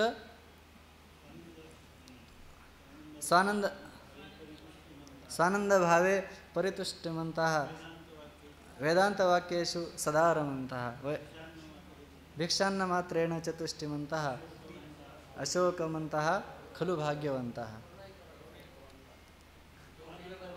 स्वानंद भावे परितुष्टवंतः कौपीनवंतः खलु भाग्यवंतः. अशी यांची स्थिती. हे असे काय एवढे आनंदी दिसत असतील असं वाटतं, पण तो काय करतो, फक्त लाळ घोटतो. म्हणजे मनामध्ये फक्त अभिलाषा बाळगतो. लाळ घोटणे म्हणजे इच्छा करणे, फक्त त्याची इच्छा मात्र ती तशीच राहते. धनवित्ते जोडे देव ऐसे तो न घडे. आणि मग आपल्याकडे किती धन असेल, मोठी संपत्ती असेल, मालमत्ता असेल, मग तिचा काहीतरी विनियोग करू आणि आपण असा आनंद प्राप्त करून घेऊ असं जर वाटत असेल तर धनवित्ते देव जोडे असे तो न घडे. असं तर कधीच घडत नाही. असा त्याचा नियमच नाही. त्यासाठी पुण्यच आपल्या पदरामध्ये असावं लागतं. तुका म्हणे आड स्वहितासी बहुनाड. तुकोबराय म्हणतात की एवढं ह्या परमात्म्याच्या सुखाची प्राप्ती करून घेण्यासाठी हे स्वहितासी बहुनाड आड, खूप नाड म्हणजे प्रतिबंध, हे आड येतात. खूप प्रतिबंध आडवे येतात आणि ते प्रतिबंध आडवे करण्याचं सामर्थ्य, त्यांना आडवं पाडण्याचं सामर्थ्य म्हणजे त्यांचा नाश करण्याचं सामर्थ्य जे आपल्या पुण्याईमध्ये असेल, आपल्या साधनेमध्ये असेल, तर मग ते आपल्याला ते स्वहित प्राप्त होतं आणि अन्यथा आपल्याला ते प्राप्त होत नाही. मग ते प्रतिबंध कोणते असतात? मग कोणाला प्रतिबंध वर्तमान प्रतिबंध असतात, कोणाला भूत प्रतिबंध असतात, कोणाला भविष्यात प्रतिबंध असतात. कोणी भविष्याची चिंता करतो, कोणी वर्तमानामध्ये प्रतिबंध वर्तमानो विषयासक्ती लक्षण. अशा वर्तमान प्रतिबंधामध्ये त्याचं जीवनाचा कालावधी जातो. त्याच्यामुळे त्याला स्वहिताचा जो अनुभव आहे तो घेता येत नाही. किंवा जे भूतकाळाचं चिंतन करतात त्यामुळे, किंवा बुद्धीचे दोष असतात, असे बहुनाड त्याच्या आड येतात. खूप प्रतिबंध असतात आणि त्याला कारण काय आहे तर संचिता वाचून. आपलं पूर्व पुण्य जर सानुकूळ असेल, खूप पुण्याचा मोठा बळ असेल, तर ते पुण्य काय करतं, आपल्याला आपलं अंतःकरण शुद्ध आणि स्थिर त्या पुण्यामुळं होतं आणि त्याला तात्काळ तो केवळ महावाक्याचे नावे गुरुकृपेचे थावे माथा हात ठेवणे नव्हे थापटीला जैसा. अशा प्रकाराने तुका म्हणे कानी ऐकिली मात तोची झाला घात जीवपणा. त्याने कानाने केवळ तू ब्रह्म आहेस असं वाक्याचं श्रवण केलं की अधिकारी गुरूंच्या मुखातून ते वाक्य आलेलं असल्यामुळे त्याच्या अंतःकरणातील जो अज्ञानाचा पडदा आहे तो नाहीसा होतो. म्हणजे ते अज्ञान नाहीच आहे असं ते अज्ञानाची असिद्धी होते आणि अज्ञानकार्य जगतही सर्व मृगजळाप्रमाणे प्रतीतीला येत असूनही ते सत्य नाही अशा प्रकारचा त्याचा निश्चय होतो. अशी त्याला ही स्थिती, हे स्वहित त्याला प्राप्त होतं. त्याला सगळ्याला मुख्य कारण काय आहे तर संचित म्हणजे पुण्यरूपी ठेवा.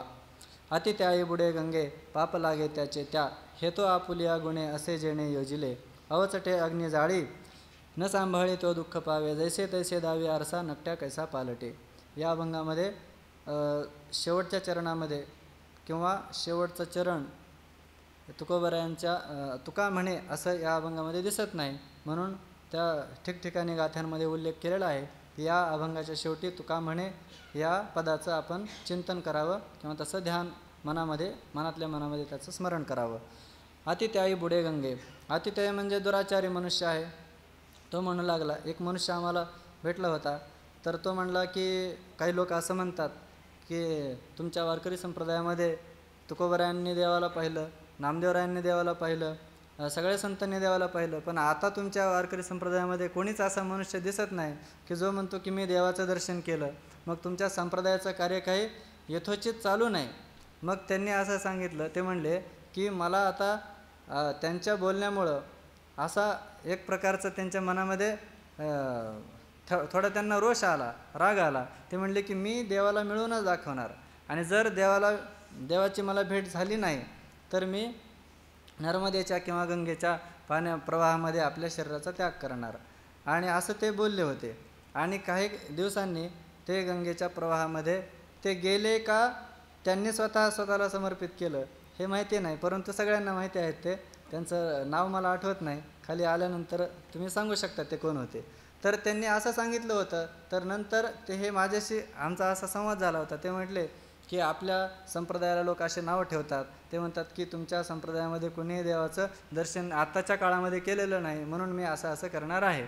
तर असा अविचारीपणा, असा अतित्यायीपणा, दुराचार किंवा दुराग्रह, मी देवाला मिळवेल नाहीतर देहाचा त्याग करेल, अशा प्रकारच्या कोणत्या तरी अविचारीपणाने तुकोबराय म्हणतात की अतित्यायी तो गंगेमध्ये बुडला तर पाप लागे त्याचे. त्या देहाचा जर आपण त्याग केला तर त्याचं पाप त्याला लागणार आहे. म्हणजे ज्या देहाच्या साधनाद्वारा आपण भगवंताला प्राप्त करून घ्यायचं, त्या साधनाचाच जर आपण त्याग केला तर आपल्याला म्हणजे वेदविहित साधनाने आपण गेलो नाही, आपण काय केलं, निषिद्ध मार्गाचा स्वीकार केला. त्यामुळे अतित्यायी दुराचारी मनुष्य तो गंगेमध्ये बुडला तर त्याला पाप लागणार आहे. हे तो आपुलिया गुणे असे जेणे योजिले.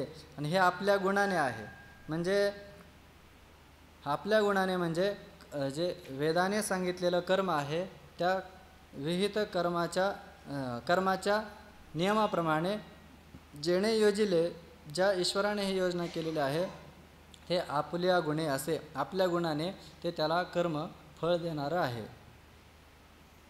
किंवा आपुलिया गुणे म्हणजे आपल्या गुणाने, आपल्या कर्माने तो त्या फळाला प्राप्त होणार आहे. त्याने जे आत्महत्यारूपी पाप केलेलं आहे त्याचं फळ त्याला ते प्राप्त होणार आहे. जेणे योजले म्हणजे ज्या ईश्वराने ही योजना केलेली आहे. अवचटे अग्नी जाळी न सांभाळी तो दुःख पावे. आता अग्नी आहे, त्या अग्नीला स्पर्श केला तर आपल्याला तो दाह करणार आहे. अवचिता पाव जरी अग्नीवरी पडे तरी दाह न घडे ऐसे कदा न घडे, असं बाबा एक पद सांगत असतात. तर अग्नीवरती जर पाय पडला तर दाह होणारच, पण मग आपण काय केलं पाहिजे, त्या अग्नीपासून आपल्या स्वतःला सांभाळलं पाहिजे. अवचटे अग्नी जाळी न सांभाळी तो दुःख पावे. आपण आपल्या स्वतःला सांभाळलं नाही तर अग्नी आपल्याला जाळणार आहे, पळणार आहे. जैसे तैसे दावी आरसा नकट्या कैसा पालटे. जसं आपलं रूप असेल तसंच रूप आरसा आपल्याला दाखवणार आहे. एखादा नकटा मनुष्य आहे, तो म्हणला मी 10,000चा आरसा आणतो आणि बघू माझा रूप मला चांगलं कसं दिसत नाही. किती जरी त्याने पुढं चांगला मोला महागाचा आरसा आणला तरी नकट्याचा याचा अर्थ केलेला आहे. नकटा म्हणजे चपट्या नाकाचा. तर त्याचा जो काही रूप आहे, त्याचं जे नाक आहे ते अपुरं नाक आहे, ते काय लांब होणार नाही. किंवा ज्याचं बसकं नाक आहे ते त्याच्यामध्ये काहीही रूपांतर होणार नाही. त्याप्रमाणे आपण केलेलं जे कर्म आहे त्या कर्माचं फळ, जसं आपण कर्म केलेलं असेल ते वेद विहित जर असेल तर त्याचं आपल्याला योग्य फळ मिळेल. पण वेद निषिद्ध जर कर्म असेल तर त्या निषिद्ध कर्माचं पाप लागे त्याचे त्या, असंच फल प्राप्त होणार आहे. हे ह्या 2 उदाहरणांवरून आपल्याला तुकोबरायांनी सांगितलं. हेंद्र्याचे भरिता कान हालवी मान भोकरिते, नाही मी येथे सांगू स्पष्ट भावे नष्ट घेत नाही. अवगुणे बाटले चित्त तया हित आतळेना, तुका म्हणे फजित खोरा म्हणता बरा उगा रहा. हेंद्र्याचे भरिता कान या अभंगामध्ये तुकोबरा एखादा अविचारी मनुष्य आहे, त्या मनुष्याला उपदेश केला तर त्याची स्थिती कशी असते ते सांगतात. हेंद्र्याचे भरिता कान, हेंद्रा म्हणजे अविचारी. सेंद्री हेंद्री दैवते कोणती पूजी भूते खेते. त्यांना कोण पूजा करतं त्या हेंद्र्या दैवतांची, तसा हा एक हेंद्रा आहे. हेंद्र्याचे भरिता कान. आता कान भरणं हा वाक्प्रचार आहे, याचे 2 अर्थ होतील. कान भरणं म्हणजे चुगली करणं आणि कान भरणं म्हणजे उपदेश करणं. इथे अर्थ होईल उपदेश करणे. हेंद्र्याचे कान भरले म्हणजे हेंद्र्याला उपदेश केला, चुगली नाही केली, त्याला उपदेश केला की बाबा तू ब्रह्म आहेस. तो हलवी मान, तो काय करतो, मान हलवतो. पण भोकर इथे त्याचं जे कानाचं बीळ आहे ते रिकामच असतं. ते नळी फुंकली सोनारे इकडून तिकडे गेले वारे, अशी त्याची स्थिती होते. आणि तो फक्त मान हलवतो पण आतमध्ये मात्र शिरत नाही. नाही मी येथे सांगू स्पष्ट, भावे नष्ट घेत नाही. तुकोबराय म्हणतात मी इथे जास्त स्पष्ट तुम्हाला सांगत नाही, कारण भावे नष्ट, जो भावाच्या बाबतीमध्ये नष्ट झालेला आहे, म्हणजे एक क्रिया नष्ट असतो, दुसरा भाव नष्ट आहे, आणि तिसरा बुद्धी नष्ट. बुद्धिनाशात प्रणश्यते, तिथे बुद्धी नष्ट किंवा ज्ञान नष्ट आहे.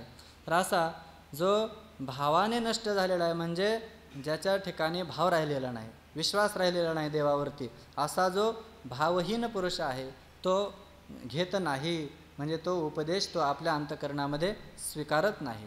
अवगुणे बाटले चित्त तया हित आतळेना, कारण त्याचं जे चित्त आहे ते अवगुणांनी नको ते कर्म करण्यामध्ये त्याचं चित्त हे मलिन झालेलं असतं. त्यामुळे त्याला जे हित आहे त्या हिताचा आणि त्याचा स्पर्श होत नाही, हिताची त्याची गाठ पडत नाही. तुका म्हणे फजित खोरा म्हणता बरा उगारा.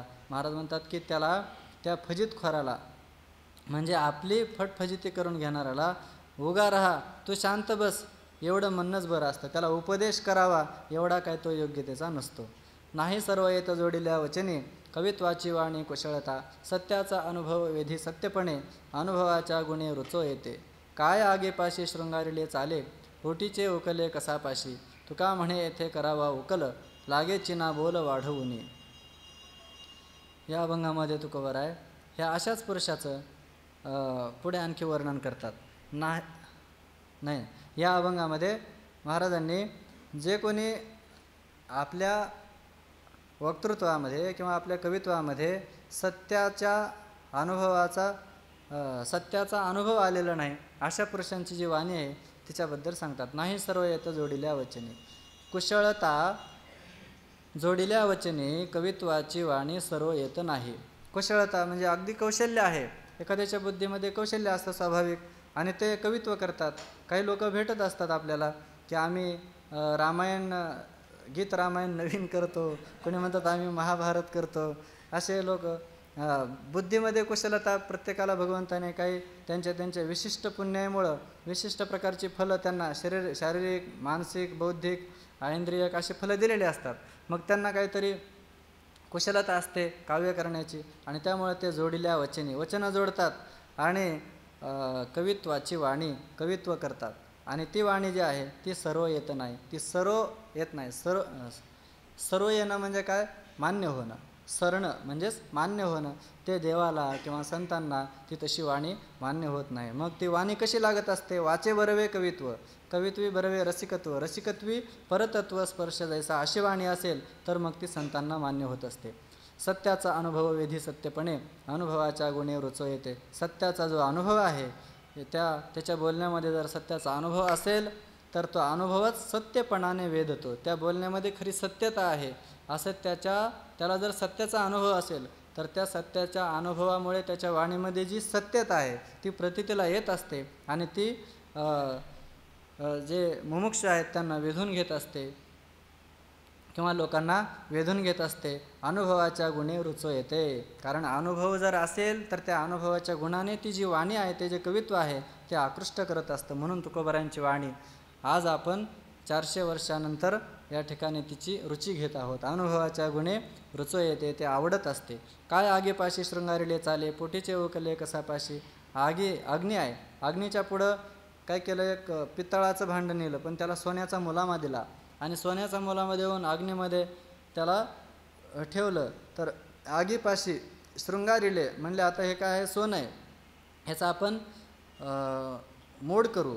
तर मोड करू म्हणून त्याला वरून सोन्याचा मुलामा देऊन जर पितळाचं भांडं आपण अग्नीमध्ये ठेवलं तर ते आगीपाशी काय चाले, त्याला वरून सोन्याचा मुलामा दिला म्हणून ते काय अग्नीत चालणार आहे का? ते सगळं सोनं म्हणूनच ते अग्नी त्याचा स्वीकार करणार आहे का? नाही, ते पितळ उघडं पडणारच आहे. पोटीचे उकले कसापाशी किंवा कसावरती ते जर सोनं दिलं तर त्याची जी काही कसोटी आहे, कसोटीवरती हे शुद्ध सोनं नाही, याच्यावरती फक्त मुलामा आहे, हे उघड होणारच आहे.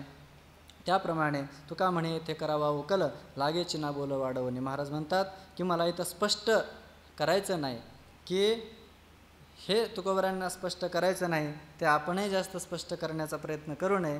की काय तुकोबारांना सांगायचं असावं, की जे आपल्या बोलण्यामध्ये जे सत्याचा जो अनुभव आहे तो सत्याचा अनुभव नसताना काहीतरी वचनं जोडून आपण लोकांना आकृष्ट करण्याचा प्रयत्न करू नये. आणि जर आपल्याला असं वाटत असेल की लोक आकृष्ट होतात, लोकांना आवडतं, तरीसुद्धा आपल्याला सत्याचा अनुभव आहे म्हणून आवडतं असाही भाग काही नसतो. कारण वेगळ्याही आपल्या बोलण्यातले हास्यादी रस आपण जर त्याच्यामध्ये जडवत असू तरीही लोक आकृष्ट होतात, तोही एक वेगळा भाग असू शकतो. तुकोबराय म्हणतात की या ठिकाणी जास्त मी स्पष्ट करत नाही शब्दांचा विस्तार करून. रचाळाच्या कामा नाही ताळावाळा, नकळे ओंगळा उपदेश, वचनचर्येची नकळे चाचणी, ऐशी संघष्टनी अमंगळ, समय नकळे वेडगळ बुद्धी, विजाती ते शुद्धी चाच चाट, तुका म्हणे याचा धिक्कारची बरा, बहुमती खरा होनी हीन. आता इथे तुकोबरायांनी पाठीमागे हेंद्र्या म्हटलं, पण आता इथे त्या मनुष्याला काय बोलावं. तुकोबरायांना आपण म्हणत नाही का की ते मनुष्य म्हणजे उगं काहीतरी आहे, म्हणजे त्याच्याविषयी काही शब्दच वापरता येत नाही. तसं तुकोबरायांनी त्याला लचाळ म्हटलेला आहे. नेमका त्या शब्दाचा काय अर्थ करावा तेही कळत नाही. लचाळाच्या कामा नाही ताळावाळा, आणि असा जो लचाळ मनुष्य आहे त्याला त्याचा अर्थ दिलेला आहे वाचाळ. अशा जो मनुष्य आहे वाचाळ, त्याच्या कामाला ताळावाळा नाही, म्हणजे ताळमेळ नसतो. तो काय बोलतो, काय करतो, त्याचं नेमकं काय चाललेलं असतं ते काही कळत नाही. न कळे ओंगळा उपदेश, त्याला उपदेश केला तरी तो असा ओंगळ असतो, म्हणजे त्याच्या मनामध्ये काय चाललेलं आहे त्यालाच माहिती. तो असा काय म्हणतात त्याला, मंदबुद्धीचा किंवा मूर्ख मतीचा असा तो असतो. तो त्याला उपदेश केलेलाही कळत नाही, म्हणजे काही सांगितलं त्याला तरी तो मनावर कधी धरत नाही. वचनचर्याची नकळे चाचणी, वचन म्हणजे बोलणं आणि चर्या म्हणजे वागणं, आचरण करणं, ह्याची त्याला चाचणी कळत नाही, त्याला कधीही पारख येत नाही. म्हणजे बोलणं चांगलं कसं असतं किंवा वागणं चांगलं कशाला म्हणतात हे त्याला काहीही कळत नाही. ऐसे संघष्टनी अमंगळाना, अशा पुरुषाची संगती ही अमंगळ असते, म्हणजे दुःख देणारी असते. ज्याला बोलण्याचा आणि वागण्याचा ताळमेळ नाही त्याची संगती ही दुःख देणारी असते. समय न कळे वेडगळ बुद्धी, त्याला वेळ कोणती आहे, आपण आता या वेळेला हे करावं की नाही करावं काहीही कळत नाही. समय न कळे वेडगळ बुद्धी, असं एक वाक्य असं ऐकून आहे की जिथे शहाण्यांचा प्रवेश होत नाही तिथे मूर्खाचा सहज प्रवेश होतो.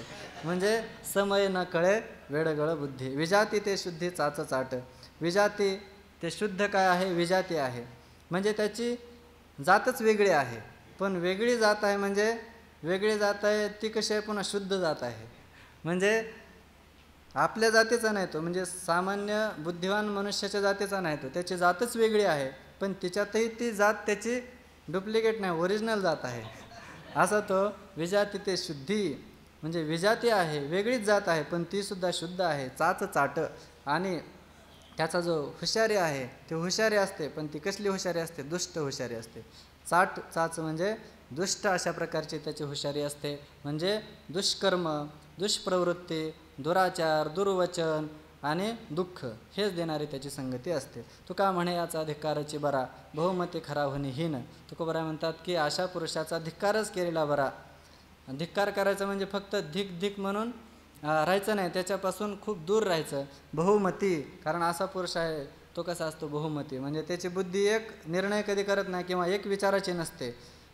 व्यवसायात्मिका बुद्धी अशी त्याची बुद्धी नसते. मग बुद्धयो अव्यवसायी नाम, त्याची अनेक प्रकारची बुद्धी असते, अनेक त्याला ध्येय असतात, अनेक साध्य असतात आणि अनेक साधनं त्याच्या पुढे असतात. आणि असा पुरुष जो आहे तो खरा होणी हीन. तुकोबराय म्हणतात तो गाढव तरी त्याच्यापेक्षा बरं. गाढव तरी फक्त लात मारल्यानंतर एकदा दुःख देईल, पण तो आपल्याला अनेक मोठ्या दुःखामध्ये तो टाकू शकतो. असा खरा होणी हीन, गाढवापेक्षाही तो हीन बुद्धीचा किंवा अतिदुःख देणारा आहे असं म्हणून त्याचा धिक्कार करतात. एक धैर्यला चित्ती आम्ही रखुमाईचा पती, तेणे झाले अवघे काम, निवारला भ्रम, परद्रव्य परणारी झाली विषाची परी, तुका म्हणे फार नाही लागत व्यवहार. तुकोबराय या अभंगामध्ये भगवंताचा चित्तामध्ये भगवंताला धारण केल्यानंतर काय स्थिती झाली ते सांगतात. एक धैर्यला चित्ती, एक भगवंतालाच आम्ही चित्तामध्ये धारण केलं, त्याच्याशिवाय दुसरा कोणालाही चित्तामध्ये ठेवलं नाही. चित्तामधून सगळे बाहेर काढले, काय काम क्रोध केले, तुका म्हणे देह भरिला विठ्ठले आणि कामक्रोधे केले घररीते. सगळ्यांना घरातून बाहेर काढलं किंवा विठ्ठलाला चित्तामध्ये धरल्यामुळे सगळे घरातून बाहेर गेले आणि मग काय झालं, ते नाही झाले अवघे काम. आमचं सगळं काम झालं, आम्हाला जे काही आमचं काम करून घ्यायचं होतं ते सगळं झालं. एक रुक्माईचा पती चित्तामध्ये धरल्यानंतर सगळं झालं, म्हणजे कृतकृत्य आम्ही झालो. काय काम झालं तर निवारला भवभ्रम, हे आमचं काम होतं. ह्या संसाराचा जो भ्रम होता, हा जो सत्य वाटत होता, हा खोटा आहे, खोटा असा संसार, असा निश्चय होणं, हे आमचं खरं काम होतं आणि ते आमचं काम झालं. सगळं विश्व आम्हाला खोटं वाटू लागलं आणि तो परमात्माच चित्तामध्ये एक रूपाने अद्वैत रूपाने नांदू लागला. परद्रव्य परणारी झाली विषाची परी. तुकोबरांना विचारलं, महाराज तुम्ही म्हणता तुम्हाला सगळं विश्व खोटं वाटतं, पण त्याची काय खूण आहे का, त्याची काय पावती आहे का? त्याची पावती तुकोबराय म्हणतात, परद्रव्य परणारी झाली विषाची परी. आम्हाला हे विश्व खोटं वाटतं, त्याच्यातला एक पुरावा काय आहे तर जे परद्रव्य आहे, म्हणजे कोणाच्याही द्रव्याविषयीची अभिलाषा चित्तामध्ये होत नाही आणि कोणत्याही स्त्रीविषयी विषयासक्ती निर्माण होत नाही. ते सगळे विषाची परी झाले. उलट कसे झाले, जसं विष आहे ते विष मनुष्य थोडं घ्या असं कोणी म्हटलं तर थोडं तरी घेईल का? नाही, त्या विषाला जसं लांब ठेवतो, त्याचे जे काही झाकण असतात ते पूर्णपणे त्याला वरून पुन्हा पिशवीनं बांधतात. ते लांब, त्याचा अतिशय वास नाकामध्ये सुद्धा यायला नको असं म्हणतात. त्याप्रमाणे तुकोबराय म्हणतात की आम्हाला परद्रव्य आणि परनारी हे विषाप्रमाणे मारक आहेत. त्यांचा कसल्याही प्रकाराने संबंध आम्हाला विषयाप्रमाणे ते झालेले आहेत. तुका म्हणे फार नाही लागत व्यवहार. तुकोबराय म्हणतात, तुकोबरायांना विचारलं की तुम्ही यासाठी काय केलं, तुमचा भवभ्रम निवारला, तुमचं सगळं काम झालं म्हणता, पण त्यासाठी काय केलं? तुकोबराय म्हणतात, मी फार काय केलं नाही, यासाठी फार काय लागत नाही. तुका म्हणे फार नाही लागत व्यवहार, जास्त काय व्यवहार लागत नाही. मग काहीतरी केलं असेल ना, मग एकच केलं, एक धरीला चित्ती. भेने पळे डोळसा, नकळे मृत्यू तो सरिसा. कैसे झाली दिशा भुली, नवजातीये वाट चाली. संसाराची खंती मावळल्या तरी शक्ती. तुका म्हणे हिना, बुद्धी चुकली नारायणा. तुकोबराय या अभंगामध्ये काही जे तथाकथित विचारवंत असतात त्यांच्यासाठी सांगतात. भेने पळे डोळसा, डोळस आहे म्हणजे विचारी स्वतःला समजतो, पण डोळसा भेने पळे, मृत्यूच्या भेनं पळतो. मृत्यूच्या भीतीनं नको ते सगळे आपल्यावरती इलाज करतो शरीरासाठी. मी मरणार नाही यासाठी अनेक प्रकारचे उपाय योजतो, पण न कळे मृत्यू तो सरिसा. मृत्यू सरिसा तो न कळे, मृत्यू आपल्यासोबतच आहे, या शरीराच्या सोबतच आहे तो मृत्यू, हे मात्र त्याला कळत नाही. कैशी झाली दिशा भुली. तुकोबराय म्हणतात की यांना कसा हा भ्रम झाला की मी मरू शकत नाही, ते काय कळत नाही. एक मनुष्य हिमालय, त्याचं आईवर खूप प्रेम होतं. त्याला एका ज्योतिषाने सांगितलं की तुझी आई आता 8 दिवसामध्ये मरणार आहे. त्याला असं वाटू लागलं की आता आपली आई मरणार, पण आपल्या आईचा इथं मृत्यू होईल, तर आपण काय करू, आपल्या आईला हिमालयात नेऊन ठेवू. यम येईल इथं, पण यमाला आपली आई सापडणारच नाही. मग त्याने हिमालयामध्ये जाऊन आईला नेऊन ठेवलं आणि तिथं हिमालयात पोहोचल्याबरोबर यमराज प्रगट झाले. म्हणले, वा बालका, तू माझं काम केलं. त्या आईला मला असा प्रश्न पडला होता की या म्हातारीला तिकडून महाराष्ट्रातून उत्तरेत कसं नेऊ, कारण तिचा मृत्यू तिथं होता, पण बरं झालं तू माझं काम केलं. म्हणजे न कळे मृत्यू तो सरिसा. मृत्यू हा शरीराच्या सोबतच आहे, हे डोळस मनुष्याला कळत नाही, म्हणजे व्यवहारातल्या डोळसाला कळत नाही. कसा त्यांना दिग्भ्रम झाला कळत नाही. नवजातीये वाट चाली, ही वाट चाली म्हणजे ही परमार्थाची जी वाट आहे त्या वाटेनं ते जात नाहीत. म्हणजे मृत्यूवर विजय मिळवावा, मृत्यूचं अतिक्रमण करावं, ही जी वाट आहे, ही जी मृत्योर्मा अमृतम गमय, ह्या वाटेला मात्र ते जात नाहीत. अमर स्वरूपाचा अनुभव ते घेण्यासाठी साधना करत नाहीत. संसाराची खंती मावळल्या तरी शक्ती जरी आपल्या शरीरातल्या क्षीण झाल्या तरीसुद्धा गुरुवर्य शांतीब्रह्म बाबा प्रमाण सांगत असतात की मरो टेकले शरीर, पाया शोधून बांधे घर. म्हातारा झाला तरीसुद्धा घराचा पाया किती खोल घ्यायचा, कुठे घ्यायचा ते सांगत असतो. म्हणून संसाराची खंती मावळल्या तरी शक्ती. तुका म्हणे हिना, बुद्धी चुकली नारायणा. तुकोबराय म्हणतात की अरे हीन मनुष्या, तुझी बुद्धी चुकली, नारायणा चुकली, नारायणापासून तुझी बुद्धी चुकलेली आहे. अभिमानाचे तोंड काळे, दावी बळे अंधार, लाभण्यावा हातोहाती तोंडी माती पाडोनी, लागली सेपाठी लाज, झाले काज नासाया. तुका म्हणे कुश्चळ मनी विटंबनी पडिली ती. या अभंगामध्ये तुकोबाराय अभिमानाचं स्वरूप सांगतात. अभिमान कशाने होतो तर बहुता एका अवांतरू अहंकाराचा भूत संचारू झाला पडिला म्हणून विसरू आत्मबोधाचा. अहंकाराचा काय झाला भूतसंचार झाला आणि त्यामुळं आपल्याला आत्मबोधाचा विसर पडला. तेच या प्रमाणामध्ये सांगतात. अभिमानाचे तोंड काळे. अभिमानाचं तोंड काळे म्हणजे तो खूप वाईट आहे. त्याने काय केलं अंधार बळे दावेला. बळच आपल्याला अज्ञान दाखवलं. म्हणजे या आत्मस्वरूपाच्या ठिकाणी काही नव्हतं पण या देहाच्या ठिकाणी अभिमान धारण केल्यामुळे अज्ञान काय झालं त्या ठिकाणी निर्माण झालं.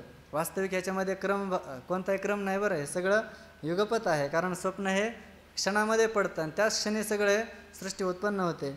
म्हणून अभिमानाचे तोंड काळे. त्या अभिमानानेच काय केलेलं आहे हे अज्ञान आपल्याला अज्ञानरूपी अंधार दाखवलेला आहे. लाभ न्यावा हातो हाती तोंडी माती पाडोनी. आणि जो आपला लाभ आहे जो आत्मसुखाचा लाभ आहे तो आत्मसुखाचा लाभ हा जो अभिमान आहे हा आपल्या तोंडात माती टाकतो आणि ते आत्मसुखाला आपल्यापासून दूरच ठेवतो. आपल्या तोंडामध्ये माती टाकतो म्हणजे आपल्याला दुःख देतो. अभिमान काय करतो आपल्याला तादात्म्य धारण केल्यामुळे शरीराधिकांना मी माझं म्हणल्यामुळे त्यांच्या वियोगामध्ये दुःख होतं. शरीराच्या सकल विकलतेमध्ये आपल्याला सुखदुःख होत राहतात आणि अशी तोंडामध्ये आपल्या माती टाकतो आणि जे मूळचं आपलं अधिष्ठानाचं सुख आहे ते आपल्याला घेऊ देत नाही. लागली शेपाठी लाज झाले का जनासाया. आणि कुठेतरी अभिमान आपण जर कुठेतरी आपण विसरायचा प्रयत्न केला तर पाठीमागून लाज येते. अरे भल्या माणसा तू एवढा मोठा मनुष्य आणि त्या महाराजांच्या पायापुढं नतमस्तक होतो. ती लाज काय होते पुन्हा आड येते. त्याला असं वाटतं अरे आपण हे कोणाच्याही पाया कसं पडावं. म्हणजे ती लाज काय करते अभिमानाचे पाठीमागं त्याची बहीण ती येत असते आणि त्याला त्याचं खरं हित होऊ देत नाही. झाले का जण असाया तुका म्हणे कुश्चळ म्हणे विटंबनी पडली. ते तुकोबाराय म्हणतात की कुश्चळ म्हणी ती विटंबनी पडली. ते मनामध्ये कसे असतात कुश्चळ असतात म्हणजे वाईट कर्म करण्याचेच त्यांना तो चळ पडलेला असतो. म्हणजे त्यांना सवय झालेली असते किंवा ते मनामध्ये अपवित्र असतात आणि त्यामुळे ते विटंबनेमध्ये पडले. म्हणजे स्वतःची फजिती संसार रूपाने जन्ममरणाच्या रूपाने फजिती करून घेतात. त्या फजितीमध्ये ते पडलेले असतात. चोराची या धुडका म्हणी वसे ध्यानी लांछन यासे आम्ही करणे काय वर्ष न्याय पर्जन्य. ज्याच्या बैसे खतावरी ते चुरचुरी दुखवणे. तुका म्हणे ज्याची खोडी त्याची जोडी त्या पिढी. या अभंगामध्ये तुकोबाराय चोराच्या बाबतीमध्ये थोडंसं सांगतात. चोराची या धुडका म्हणे. चोराच्या मनामध्ये काय असतं धुडका. धुडका म्हणजे धुडकं कापड. देखताची चिंधी मन धावे बैसता चोरापाशी तैशी होय बुद्धी देखताची चिंधी मन धावे. चोराला काय असतं कोणाची काय चिंधी जरी पडली असेल तरी कधी आपल्याला मिळवता येईल. फक्त पण त्याच्या मनामध्ये काय असतं ती चिंधी किंवा ती कोणती वस्तू असेल तर ती मनामध्ये असते पण त्याला एक धाक असतो. वसे ध्यानी लांछन. मनामध्ये त्याच्या लांछन असतं म्हणजे आपल्याला कोणी ओळखणार तर नाही ना. आपण ओळखू येऊ का आपण चोर आहोत म्हणून किंवा आपली चोरी पकडली तर जाणार नाही ना असं लहान चोराला वाटतं. आणि मोठ्या चोराला काय वाटत असेल त्याला असं वाटतं असेल की आपल्याला इथं पकडणार तर नाहीत ना. आपल्याला मोठा गुन्हा आपल्यावर दाखल तर होणार नाही ना किंवा आपल्याला अटक तर करणार नाहीत ना. असं जे लांछन आहेत ते त्याच्या मनामध्ये येत असतात. याचे आम्ही करणे काय वर्ष न्याय पर्जन्य. तुकोबाराय म्हणतात याला आम्ही काय करावं. म्हणजे तुकोबाराय म्हणतात हे जे मी बोलत आहे हे बोलत असताना कोणाला काही वाटेल पण याला आम्ही काय करावं. हे बोलत असताना कारण हे तुकोबारायांची जी वाणी आहे ते भगवंताच्या प्रसादाने भगवंताच्या इच्छेनं तुकोबाराय म्हणतात की साळुंकी मंजुळ बोलत असे वाणी शिकविता धनी वेगळाची. भगवंताच्या इच्छेने हे सगळी वाणी तुकोबारायांच्या मुखातून हे शब्द बाहेर पडत आहेत. याचे आम्ही करणे काय. आम्ही काय करावं वर्ष न्याय पर्जन्य. पर्जन्यवृष्टी न्यायाने. पाऊस नाही विचारित मेघ आगनदारी शेत. पाऊस विचारतो का की ही चांगली जागा आहे इथं पडावं आणि त्या ठिकाणी हागणदारी आहे तिथे पडू नये. असा पाऊस काहीही विचार करत नाही. त्याप्रमाणे तुकोबाराय म्हणतात की आम्ही पर्जन्य वर्ष न्यायाने म्हणजे पाऊस जसा सगळीकडे पडत चालला तर त्याप्रमाणे आम्ही बोलण्याच्या ओघामध्ये भगवंत जसे आमच्याकडून बोलून घेत आहेत तसं बोलत आहोत. ज्याच्या बैसे खतावरी ते चुरचुरी दुखवणे. मग जो एखादा कोणाच्या मनामध्ये चोरी करण्याची भावना असेल किंवा चोर वृत्तीचा असेल तर ज्याच्या बैसे खतावरी म्हणजे तुकोबारायांच्या अभंग चोराला सुद्धा अहो दगडाला तारतात तर चोराला का तारणार नाहीत? इतके तुकोबारायांचे कारण ते अक्षर जे आहेत हे ते हां हां म्हणजे चोरालाही ते कळावं यासाठी अगदी स्पष्ट भाषेमध्ये तुकोबाराय बोलतात. ज्याच्या बैसे खतावरी ते चुरचुरी दुखवणे, ज्याच्या वर्मावरती ते बसेल ते काय होते दुखवणे चुरचुरी. म्हणजे एखाद्याला काही जखम असेल व्रण असेल त्याच्यावरती जर माशी बसली तर ते काय होते त्याला दुःख होतं.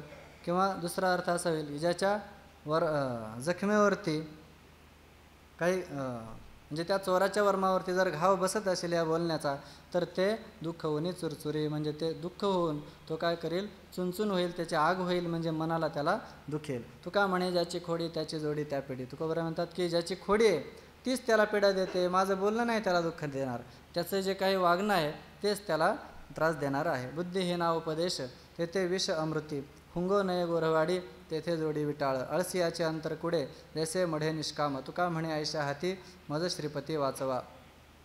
बुद्धिहीना उपदेश, एखादा उपदेश करत असताना कोणाला उपदेश करावा कोणाला नाही हे पण कळालं पाहिजे, तेही तुकोबाराय सांगतात. बुद्धिहीना उपदेश, ज्याला बुद्धी नाही म्हणजे विवेक नाही अशा अविवेकी मनुष्याला, क्रोधी अविश्वासी त्याशी बोध कैचा, व्यर्थ आपुली वाचा शिनवू नये, खळाची संगती उपयोगासी नये, आपणा अपाये त्याचे संगे. बुद्धिहीना उपदेश ते विष अमृती. मग त्याला उपदेश केला अविवेकी मनुष्याला, मग त्याला उपदेश करणं म्हणजे उलट आपल्या असलेल्या स्थितीमध्ये काय करणं आहे, आपल्या अमृतासारख्या स्थितीमध्ये विष कालवणं आहे. ते विष अमृती, हुंगो नये गोरवाडी तेथे जोडी विटाळ. म्हणजे त्याला उपदेश केला तर त्याचं कल्याण नाही होणार, उलट आपली भिवंडी होईल. हुंगो नये गोरवाडी म्हणून जसं उदाहरण दिलेलं आहे ज्याप्रमाणे गोरवाडी म्हणजे हागणदारी, आता ते राहिले नाही, आता शौच कूप निघालेले आहेत. हुंगो नये गोरवाडी तेथे जोडी विटाळ, त्या ठिकाणी त्याचा चेंबर उचलून त्याचा सुगंध घेण्याचा प्रयत्न करू नये. म्हणजे तिथे आपल्याला काय मिळणार आहे,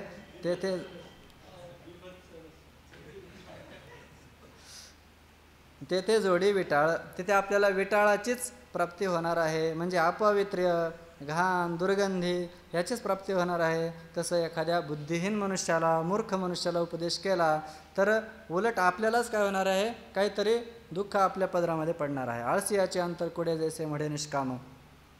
महाराज म्हणतात की जो आळशी आहे म्हणजे सांगितलेलं आचरणात आणणार नाही किंवा त्याप्रमाणे विवेक करणार नाही, तसं बुद्धीनं विचार करणार नाही, चिंतन काहीही करणार नाही, तर त्या आळशी मनुष्याचं जे मन आहे ते कुडं असतं. कुडं म्हणजे कुडत राहणारं, म्हणजे त्या मलविक्षेपामध्ये तो जो कुडत पडलेला आहे किंवा जो कपटी किंवा मलिन चित्ताचा आहे अशा पुरुषाचे अंतर ते आळशी पुरुषाचं अंतर मलिन असतं. जैसे मढे निष्काम, मढ जसं आहे त्याला काहीतरी करावं वाटतं का, ते अगदी पडून असतं. त्याप्रमाणे आळशी पुरुषाला काहीही उपदेश केला तरी ते काहीही करत नाही. तुका म्हणे आयशा हाती मज श्रीपती वाचवा.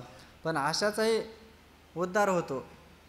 जसं तुकोबारा नाथ महाराजांच्या संगतीमध्ये गावबा फक्त काय करत होते, पुरणपोळी खात होते.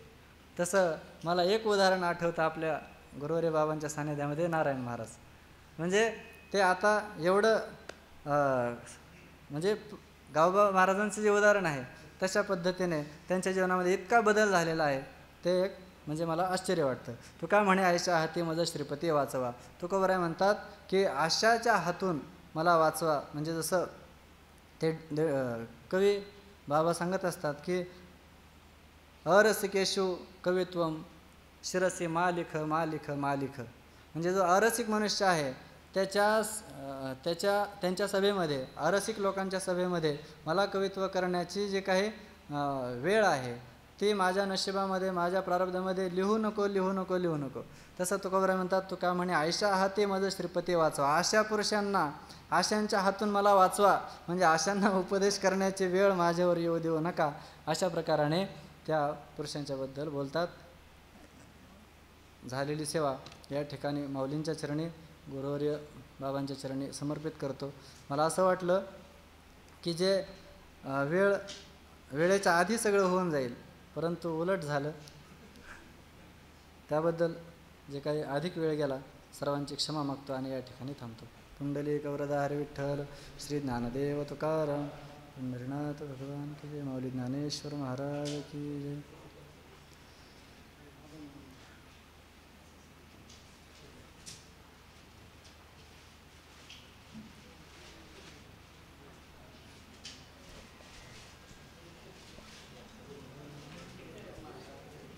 आई किली मात, आई किली मात, पुरविले मनोरथ, प्रेम वाढविले देवा, प्रेम वाढविले देवा, बरवी घेऊन या सेवा, बरवी घेऊन या सेवा, प्रेम वाढविले देवा, प्रेम वाढविले देवा, केली विनवणी तैसी पुरविली धनी, तैसी पुरविली धनी, प्रेम वाढविले देवा,